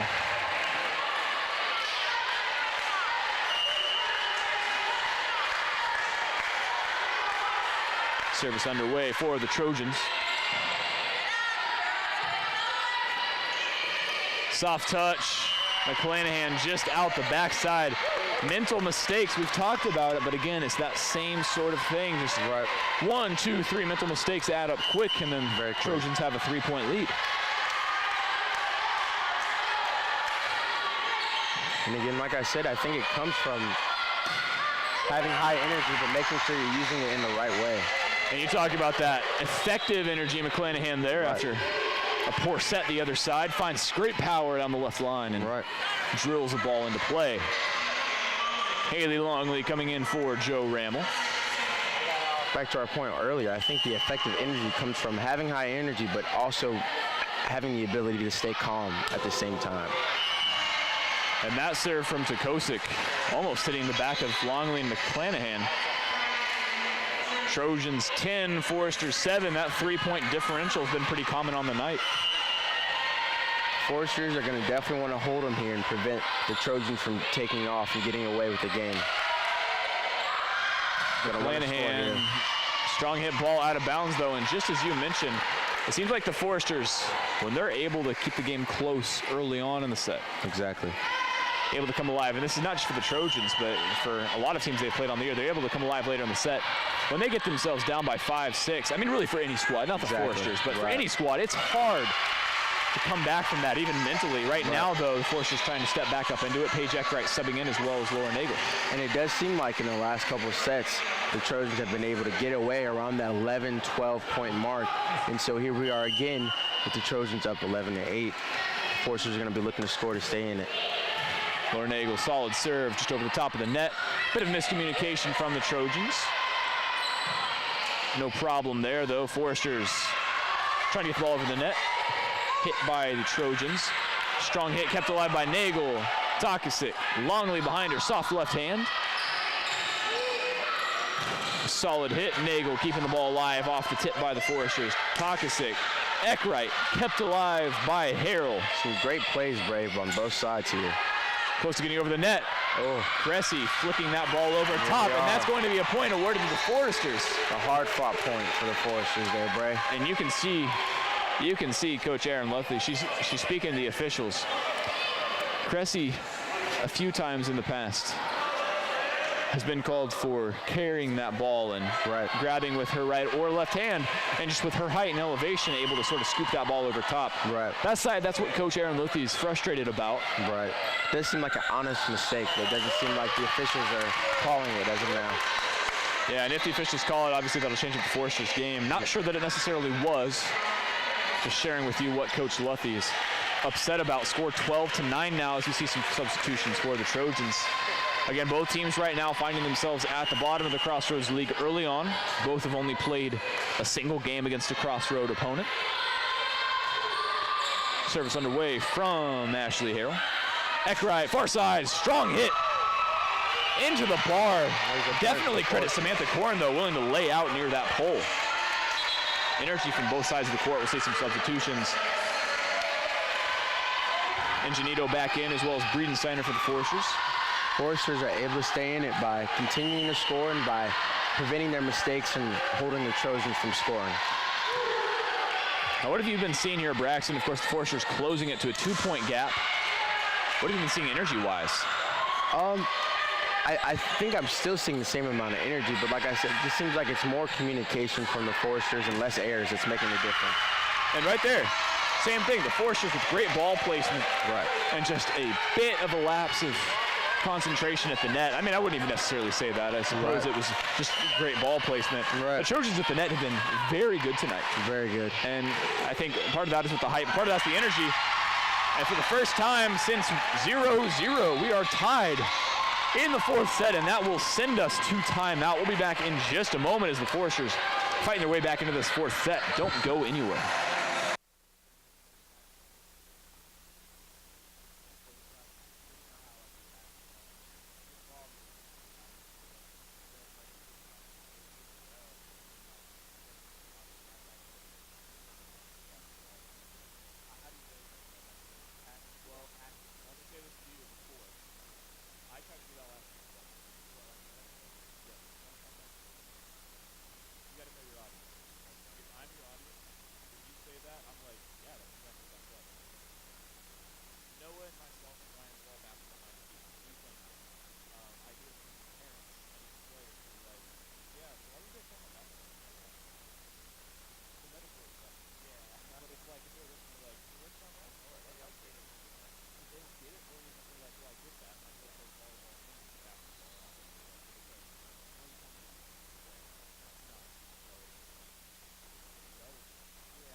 Back here inside Platt Arena, coming out of the timeout for the Trojans. Quick point scored in Braxton. We were just talking at the break about the energy on both sides. What have you been seeing in this set? Definitely seems like a lot of good passing on the side of the Foresters, making the difference with their ability to score. I think with the passing comes a little bit of a slower pace and allows them to set up for a good score, or a good opportunity to score, that is. And you mentioned it, solid ball movement for the Trojans. We talked to Coach Shondell about the Brescia game that happened in the Forester Invite, the final game for the Foresters, when they ended up losing a close match and it came down to the fifth set. Right. And one of his observations of Brescia is they're more of a team that likes to just pop a ball off, go find it, and go hit it. Right. Brescia's not a team that's as focused on necessarily ball movement as the Foresters are. Right. You've observed that, I think, very well, and a lot of fans at home definitely see that. It's a lot more for the Foresters, solid ball movement and solid placement of the ball. Exactly. A lot of other teams that the Foresters play are like that, but there are some other teams that it's more about just pounding the ball relentlessly over the other side. Gun, right. Yeah. And again, it seems like there's a serious correlation between good ball movement and good placement of the ball. And right there, you see just a lapse of communication. That's hard for the Foresters. Paige Eckrite, just the ball not going off her arms the best. Right. And Takasik and Longley, some big miscommunication between the two. And here the Trojans are up by 4 points already. And that ball misreceived again. Eckrite in a little bit of trouble, but forced to keep the ball alive. Trojans far side. That ball drops in. Placement for the Trojans, outmatching the placement of the Foresters. Coach Shondell going to be forced to call another timeout as he'll try to walk this off, 17-12. And then we'll keep it right here. What do you see in Braxton from the Trojans coming out of that timeout? Because that is a big momentum swing. Oh, yeah. Well, just first off, number 9, Addie Bailey with a very well-placed ball, giving the Trojans a 5-point lead now. Honestly, again, it doesn't really seem like the Trojans are doing too much different. It seems like most of it is Huntington, the Foresters, kind of making a little bit more errors than they were before the timeout, and that kind of being the difference. I think a large part of it as well is that with each maybe swing of momentum, there always comes that point where there's an error or two in there. Right. The question seems to me to be for the Foresters, how do you respond to that error? You misreceived the ball. Point for the Trojans. What are you going to do that next serve coming back the other way? It seems to me that the Trojans, at least from my point of view, this game, in this particular set as well, done a very good job of dropping a point, dropping 2 points. Foresters tie the game up, and then they're right back at it. And responding well. And sometimes it's out of timeout, sometimes it's not. Sometimes it's another 4-point swing where they just are able to find momentum. And I think definitely on both sides of the ball, errors have been costly for both sides. Right, and I think you're right with that, Bray. A big thing with the Foresters tonight has been after their errors, they haven't been able to stop making errors, and it seems like they're, 2-3 errors in a row, which has kind of led the game to get away from them. So out of the timeout, a service error, 17-13. It'll be Joe Rammel, number 9, the sophomore, back to serve.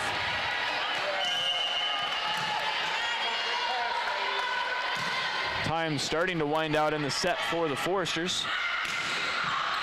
Received by Nagel to Kosick. Oh, there we go. And Trojans misreceiving again sometimes, Braxton.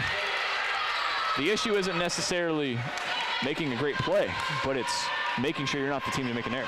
Right, oh yeah. We definitely see that has been the trend here tonight. And obviously the trend for both sides. The question has just been how to react. And that time, Kosick and Ingenito going up at the net, getting a stop on the ball, but not able to keep it in play.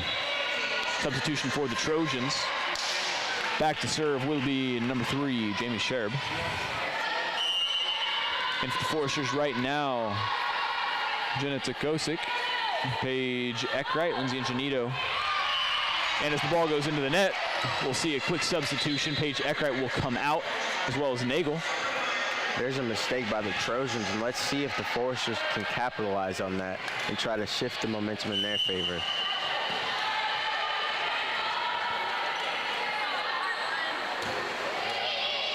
Service, Nicole Flickinger.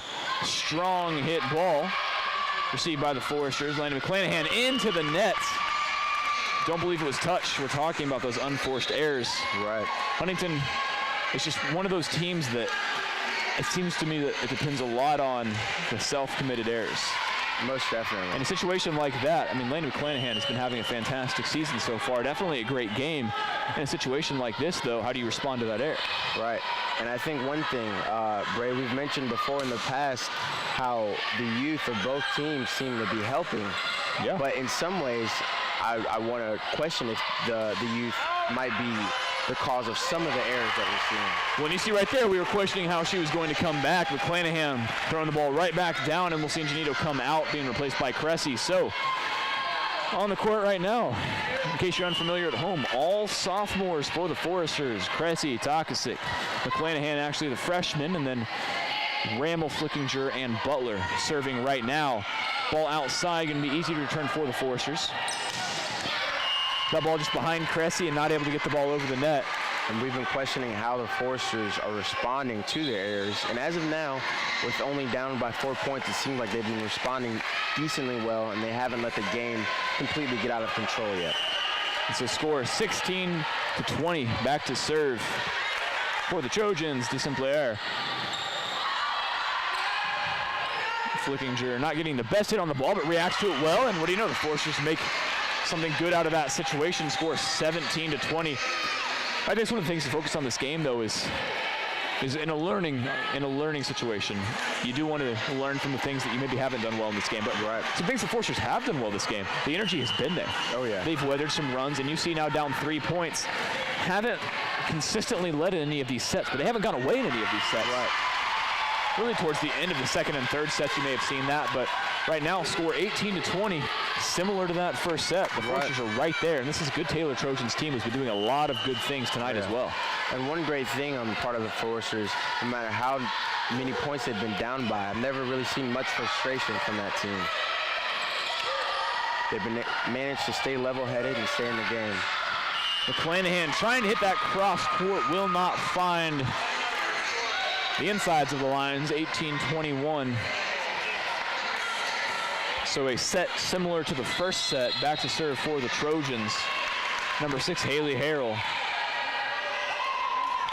But that will have to wait as timeout called. We'll keep it here, though, and Braxton scored 21-18. The Foresters are in this match clearly. The game is not over for them. But what do they need to do coming out of this timeout to set themselves up for success? I think it starts with their mental. I think they need to stay positive. I think they need to realize that the game could very much still be theirs. After that, I think they need to just minimize in their errors like we've been saying. I think they need to move the ball, take their time before scoring. And I think just doing that has proven to keep them in this game. And I think if they're able to do that consistently for the rest of the time being, they can swing the set in their favor. Yeah, 21-18, both sides, Braxton, I think you'd have to agree. A lot of energy tonight. Oh, yeah. It's a hot night. It's the middle of the week. It's a Wednesday, but both squads giving a lot of effort and energy, neither giving up on a set. Right. That's one of the things that Coach Shondell and his Foresters, when they look back on this game, and the same for Coach Luthi and her Trojans. Whatever the outcome of this game, a lot of positive from this game. Loads of positivities for sure. Right now the Trojans serving. Can score 21-18. Taylor leading 2-1. If the Trojans come out on top of this set, they will take the match. Arian Butler on the floor for the Foresters receiving. Takasik Longley over the top. Trojans receiving, Longley. Takasik, Mickey. Touched at the net. Flickinger gets down on the ball. McClanahan cross court, and that ball drops. Forester point. All right, Bray. In order to take over, the Foresters are going to be looking to tie it up here soon. So some substitutions for the Foresters. McClanahan coming out. Nagel, Cressy, Eckwright, and Longley at the front line. Nagel back to serve. Butler and Takasik behind. Not touched at the net, out of bounds. Point Foresters, 21-20. Rapidly closing in on that gap here in the fourth set. I would think the Foresters will be looking to slow down the game a little bit just so they can gain control. It seems like when it's run and gun, fast-paced, the Trojans benefit. We'll step aside for just a moment here inside the fourth set as we have about a minute. Don't go anywhere.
We're back here inside Platt Arena. Score 21-20.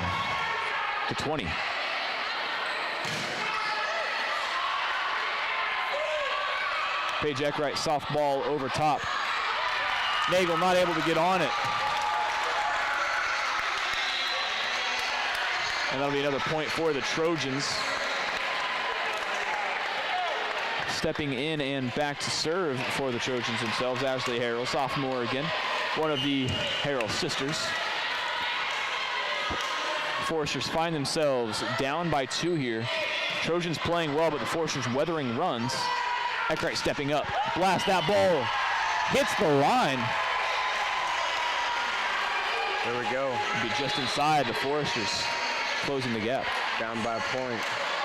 Now, Bray, for the Foresters, how do you stop any kind of run by the Trojans to finish the game?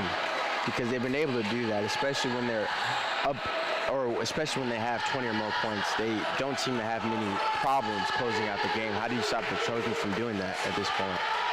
Well, I think a big part of it is confidence right now. You're dealing with a lot of underclassmen. Confidence is one of those things that's learned and isn't necessarily learned at any level. Right. So these girls could have all the confidence in the world and it'd be good confidence, but I would expect that these first few games, these first few Crossroads games, they're still gaining a little bit of understanding of who they are, where they fit in the Crossroads League. And first of all, I would argue that every single girl on this court right now, the Foresters can compete any night against any team. Oh, yeah. We saw that against Northwestern Ohio, and this is a squad that really is able to do whatever it's able to put its mind to. Right. Now that, for me, is the focus. Are the Foresters able to put their mind to a task and accomplish that? Right. Obviously, the task is to win, but if you're the Foresters right now, it's, all right, we got to stop self-inflicted errors. Yes. We've got to stop mishandling the ball. We've got to stop service errors. Right there, for example, another unforced error. Right. And that's what I was going to say, Bray. That might be the difference in this game, especially this close at this point. It might be self-inflicted errors, like you mentioned.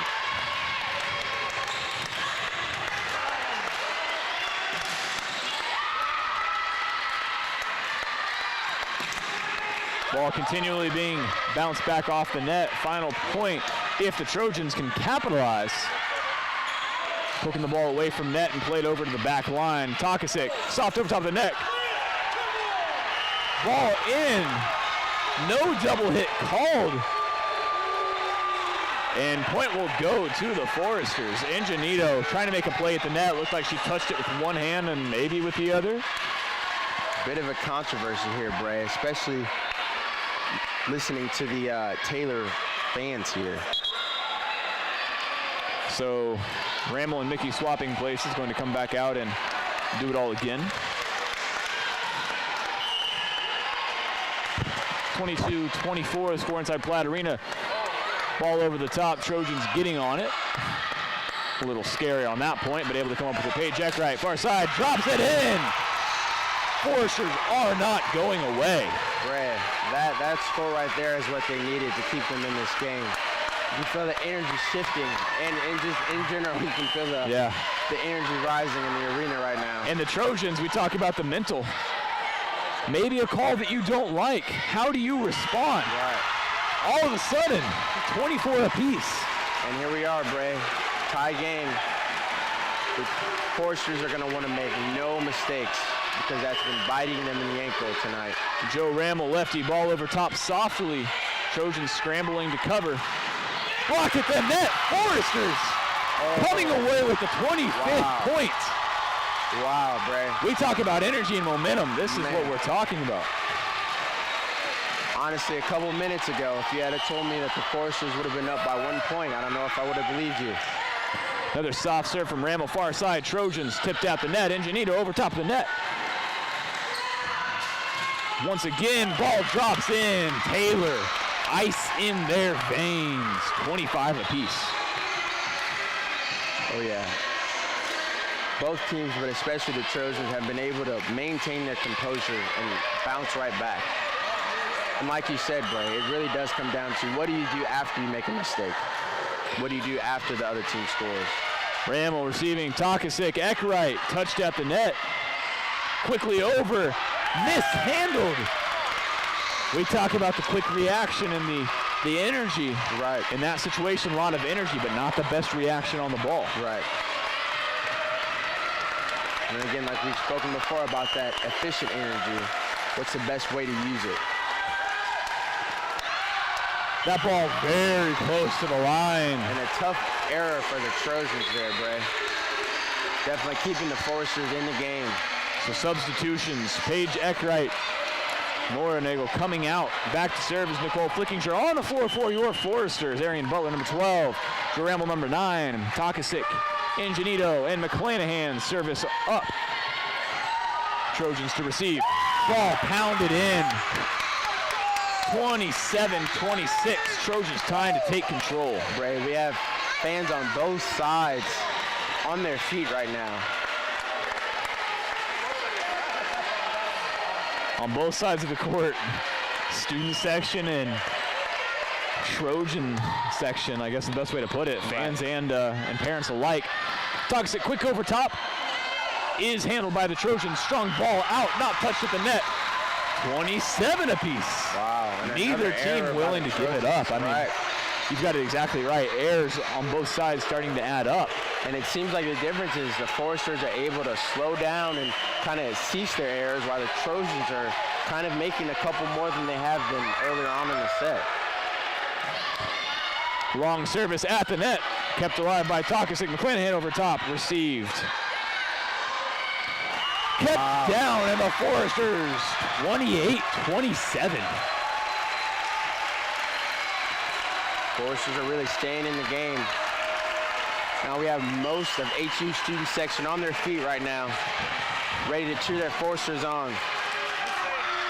Arian Butler back to serve. Trojans ball up, far side at the net. Kept alive. McClanahan touch over top, and it drops.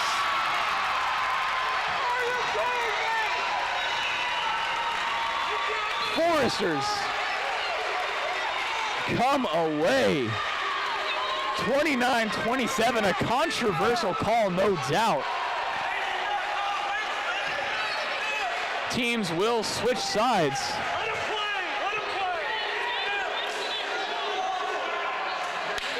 Wow, what a set, Bray.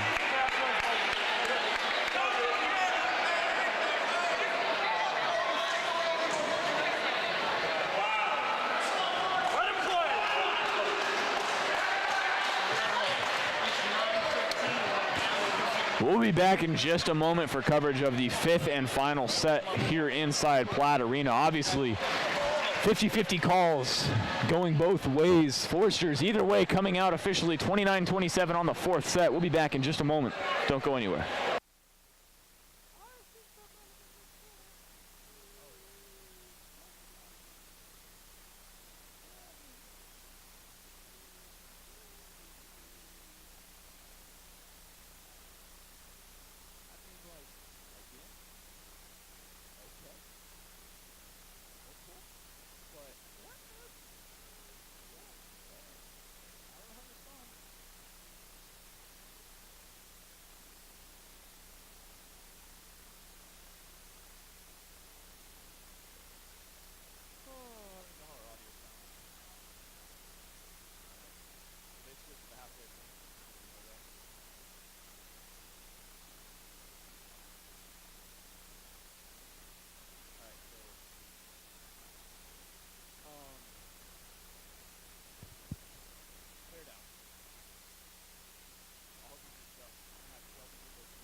side. Platt Arena, final set of action, getting ready to kick off the series between the Taylor Trojans and the Huntington Foresters, tied at 2 apiece. And Braxton, it has not been easy for you. That's hilarious. For either team. Not at all. It has not been easy, but the Foresters were able to claw their way back on that last set, stay focused, stay composed, and they came out with the win, and here they are with the first point of this set, starting it off right.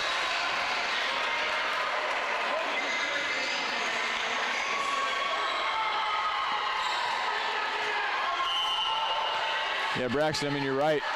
Foresters getting off the quick start. Obviously, the Trojans serving, the Foresters countering well. The question is going to be who weathers the runs. Foresters find themselves with the quick 2-point lead, and that's something that we've seen the Trojans do tonight, not the Foresters. The Trojans really trying to come up with something quick, with the Foresters jumping out to an early lead. Right, and again, we've seen with all the sets that the first couple points make the biggest difference, and we see that momentum shifting in favor of the Foresters right now. Ball up, this time received by Arian Butler, doing a much better job returning that. Paige Eckwright, power hitter. Of course, Shondell jumping out on the floor. Oh, yeah. Foresters are running well on all cylinders right now. They're not making any mistakes, having great communication, great ball movement, and that's why they're up 3-0 right now. A soft serve handled by the Trojans, quickly over top. Takasic ready. Butler. Eckwright once again at the net. 4-0 Foresters. And that's going to force the hand of coach. Oh, yeah. Aaron Luthi to another 1:15 timeout. We'll keep it right here with you. Braxton, 4 points. Foresters jumping out to a quick lead. What do you expect was that talk in between sets? I don't know. I think it was a lot of just continue what you're doing. I can see that the momentum that the Foresters have now in this set was obviously a continuation of the momentum that they ended with on the last set. And so I think, again, it's a lot of no errors, playing hard, and staying focused. And again, like we mentioned before, figuring out how to recover after they make a mistake, figuring out how to recover after the other team scored a point. I think they were able to do that well in the last set. That's what got the momentum in their favor, and it looks like it's continuing from there as of now. Yeah, the Foresters, again, score 4-0. That makes it now 6 straight points for the Foresters. The reason I think that's big is because I don't think that's happened on the entire night. I don't think so either, bro. And the Foresters have dropped that many points in a row, but this is, as you can tell, a big momentum shift. On the Taylor side of things, honestly, I think a big part of this is how are you going to weather adversity? And maybe a few calls that you don't agree with, definitely some 50-50 calls that were called or not called. That's where you have to decide as a team, how are you going to react? Exactly. You can't change a call in the past. What effort are you going to come out here with? That ball dropping in for the Trojans. I could argue that some of the more controversial calls or controversial plays that weren't called maybe on the Foresters might have gotten into the Trojans' head a little bit and might have been a reason why the Foresters were able to pull ahead in their last set. And head coach for the Trojans in her 3rd season, Coach Shondell, with more experience here at Platt Arena and with the Foresters. That ball out, placement for the Foresters. Not what they're looking for, not touched at the net, and that'll be, again, a point that Shondell is questioning, but we see it on both sides. It's not just for the Trojans, it's not just for Shondell. Either way, Trojans back to serve 4-2. The question of this 15-point set, who's going to weather the adversity? Strong ball, Eckwright up into the air. Set over top, close to being out, hard hit for Nagel. Eckwright able to keep it alive, looks like Nagel's all right. Trojans to Butler, Takasic, Longley left hand, that ball will drop. Point for the Foresters.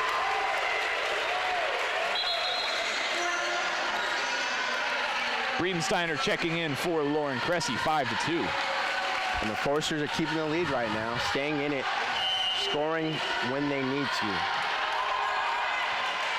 Braxton, this is definitely one of the most exciting 5th set starts that I've seen here in Platt Arena. Another ball out. Most definitely. Foresters jumping out to 6. These errors are starting to hurt the Trojans right now. And I think, again, it's what's making the difference. And you have to wonder timeout-wise when coach is considering calling a timeout for the Trojans, because you're talking about these errors adding up. you might have to take a moment to pause with the team again. Exactly. Ball hit back to Nagel, Takasik, Eckwright, strong hit. Coach Shondell getting fired up, saying that ball touched at the net. Not getting anything from the officials. Fired up at that one. Yeah, we're definitely having a lot of calls on both sides that both coaches maybe aren't liking. But again, it's how do you respond to these calls that you don't like? Obviously, the officials aren't going to change their mind in the middle of the game, so where do you go from there? Well, Takasik setting up Ingenito. How about off the face of Haley Harrell? 7 point for the Foresters in the set. One more and we will change sides. I think you are right, Braxton. Either way, missed calls potentially on either side. Right. Either way that happens, both teams having to face adversity on either side. Another ball into the net, and that'll be the 8th point for the Foresters. 3 for the Trojans, and we will take a moment to switch sides here inside Platt Arena. Foresters coming out very, very strong this set. Strongest we've seen them come out in any of the sets so far tonight. 7 points for the Foresters. Again, 7 points away from closing what I would definitely call a comeback here inside Platt Arena. Most definitely, most definitely.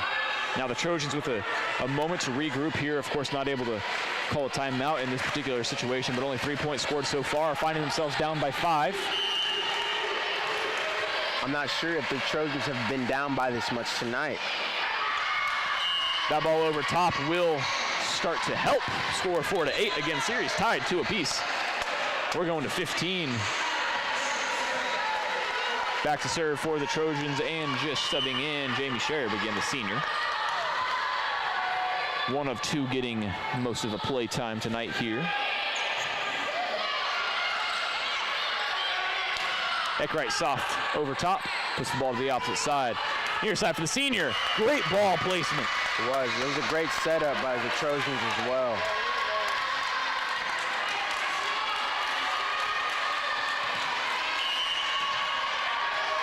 So Sherribb back to serve. Underway, Butler receives. Eckwright blocked at the net, punches that ball up. Bit of a miscommunication there. It looked like she didn't have to quite punch that ball, but that'll be a Coach Shondell timeout. We will step away for just a moment, but don't go anywhere. This game coming down to the wire.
We are back here inside Platt Arena. The Taylor Trojans fighting back from a 5-point deficit, now finding themselves down 2 and serving. Out of the timeout, Braxton. Both teams looking to close this game out. Yeah, I think that was a great call by Coach Shondell to call a timeout at this point, because they definitely needed a score to slow down the Trojans' run that they're having, and they got the score that they needed. Here the Foresters are up by 3. McClanahan in on the floor, Ramble as well. Ingenito back to serve is Nicole Flickinger. Serves up, far side, 9-6, Foresters with the advantage. Over top, kept alive by the Foresters. McClanahan, far side, received by the Trojans. Near side, Trojans over top, ball kept alive. Takasik, Ramble, ball hit at the net. And that ball just dropping inside, Braxton. That was a great run by both teams. You saw a lot of back and forth from that one. But the Trojans were able to pull away at the end. 9-7, score here inside Platt Arena. Trojans continuing to push back at every point. Right, and it seems like they still have their momentum here. If you're the Foresters, how do you slow that down? Well, I think the only way to slow it down, honestly, is to keep pounding on offense. Right. Miscommunication, though, and the Trojans. One of the things that I've seen tonight from the Trojans, just to clarify, is they've been extremely smart on setting that ball over quick. Oh, yeah.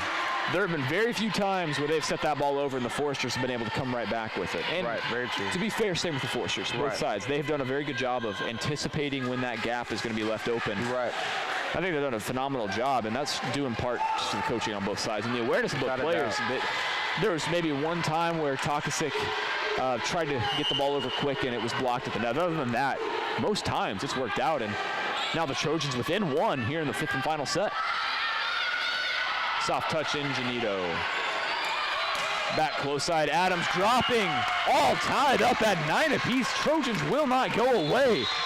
And that's going to force Coach Shondell to use another timeout here inside Platt Arena. 1 minute and we will be back. Don't go anywhere. Coming down to the wire.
Back here inside Platt Arena, all knotted up at 9 apiece, 2 sets apiece.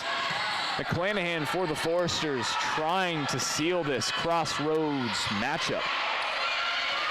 Joe Ramble left hand pounding it in. Back to the top of the net. McClanahan smacking it down, but the Trojans heads up play. Ingenito, strong hit, kept alive, not over top of the net. Foresters, 10th point. Bray, I think one way the Trojans were slowly able to come back in was your point of how well the Foresters were receiving the ball from the serve. The Trojans have a very quick serve, and they serve very hard, and it seems like it was causing some issues for the Foresters, allowing the Trojans to get back in it. But here the Foresters are up by 1 point, 10-9. Butler ball up, misreceived. McClanahan trying to touch it, soft touch at the net. Now for the Trojans, Adams, Butler, solid dig. Takosik just getting to it, over the net. Battle at the net, kept alive. Trojans placing the ball back. I don't know that it could have been any closer. The entire gym on their tiptoes, leaning forward in their seats, forcing 1 point advantage. Adams again at the net, kept alive. McClanahan over top, and it drops for the Foresters. That was a hard fight right there, Bray, but the Foresters came out on top by staying composed, keeping their head in the game, and staying aggressive as well, I'd say. 11-9, that was one of the longest volleys we've seen on the night. You touch on it, but wow, both sides not backing down. More than one time in that volley, a battle at the net. Oh, yeah. Good fingers from both sides, keeping the ball in their fingers, not on their hands. And earlier we were speaking about the importance of height. Thankfully, Lauren Cressy was out there at that moment. Yeah, exactly. And again, at the net, the ball kept alive once again by the Trojans. McClanahan, soft touch over the net, the placement. 12 point for the Foresters. Beautiful touch. It can't be any closer than that. Cannot. That ball, that ball rode the net like a wave or something like that. Yeah. 12-9, Foresters getting the crowd up on their feet. Student section and parents alike. Series tied up at 2. We'll keep it right here. Going to be here for 1 minute now. 3 point advantage. Ray, you spoke about the Trojans having ice in their veins. Seems like the Foresters might be growing a little ice in their veins as well. staying calm, and staying in the game at the right moment, allowing them to keep their lead. This has been such a fun game to watch. I hope that you're enjoying it at home. Not only in part because the game is as close as it is, but the energy as well from both sides. Maybe the game started off a little sluggish for both sides, but I definitely think that sets 4 and 5, both teams really coming alive and keeping things close. That first set was close at the end. It was. But sets 4 and 5 have been close all the way through. They have. And I think that's definitely getting the crowd, like we mentioned, both sides of the crowd into the game as well, more than they have been the entire night. Yeah, I've been having fun. Have you been having fun? I've been having a great time. It's been awesome. Especially for my first time calling a game, this has been great. Well, we'll hear some feedback from the fans at home, see what they think. Most definitely. I'm looking forward to hearing it. As always, any comments, questions, feedback, anything of the sorts, you can comment on the video you're watching live now or tweet us your thoughts at FDN_sports. We've got some feedback on the year already. We're always open to hear what you think and how we can make our broadcast better. Again, quick shameless plug, follow us on Twitter at FDN Sports. I only say that so that you can be informed anytime we go live and for behind-the-scenes updates on information and on your favorite team. Again, FDN_sports. Kept alive by the Trojans, hand underneath. Soft touch. Takosik underneath. Cressy over top. Solid ball, 13 points for the Foresters. The ball movement, as you've mentioned, solid in this fifth set for both teams, but especially the Foresters. And also knowing, especially with the Foresters, knowing when to hit it hard and knowing when it's going to take just a light little touch to throw the Trojans off. That's helped them a lot tonight. Arian Butler back to serve. I don't know that you can ask for much more of this Foresters front line. Again, we've talked about the height. Not the tallest front line in the Crossroads League. That time, solid job on the attack. Amanda Adams, only a sophomore, playing amongst a lot of sophomores to be fair, but stepping up and being clutch. Now back to serve for the Trojans. Abby DeSampler. 13-10, 3 points separating these two squads. Taking a moment to mop up some sweat. Again, we've talked about this a few times, but I hope you're enjoying tonight wherever you're watching. I know we've got some viewers, of course, in northern Indiana, probably where you are. We've got some viewers in Ohio, a few in Michigan, and we've got one in Iceland tonight. Really? So all over the Midwest, or a little today. bit international I'm as not well. sure what time of the day it is in Iceland right now. That's a good point. The Foresters, either way, Right.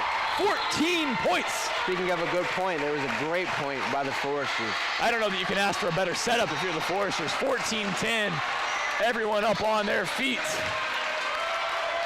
1 point will do it for the Foresters. Foresters are ready to take this one home. Let's see if they can do it. Exactly, back to serve. Strong ball, a little too much energy. Don't know if it was nerves or maybe just spending a little too much time in the weight room. The Ball in the back line. That definitely could be it. The awesome thing about where the Foresters are at right now, crazy enough, they have room, a little bit of wiggle room to make mistakes like that. So Trojans serving. Cressy at the net, kept alive by Butler. Good job by the Trojans. McClanahan backside. Ball played across. Simiak. Now McClanahan into the net. Mental error by the freshman, but nothing that we haven't seen tonight from either side. And in that situation, Braxton, I think you got to just move past that point. Definitely. And we haven't seen a lot of that from the Foresters recently, and that's why they are where they are now. The energy is there. Haley Longley on the floor. Arian Butler receiving. McClanahan right back at it. And that'll be the final point. And there it is. Inside Platt Arena, your final. Foresters coming away with the victory. 3-2. What a solid matchup tonight. That was beautiful, especially towards the end. The Foresters clawed their way back, stayed composed, stayed in the game, and they came out with the win.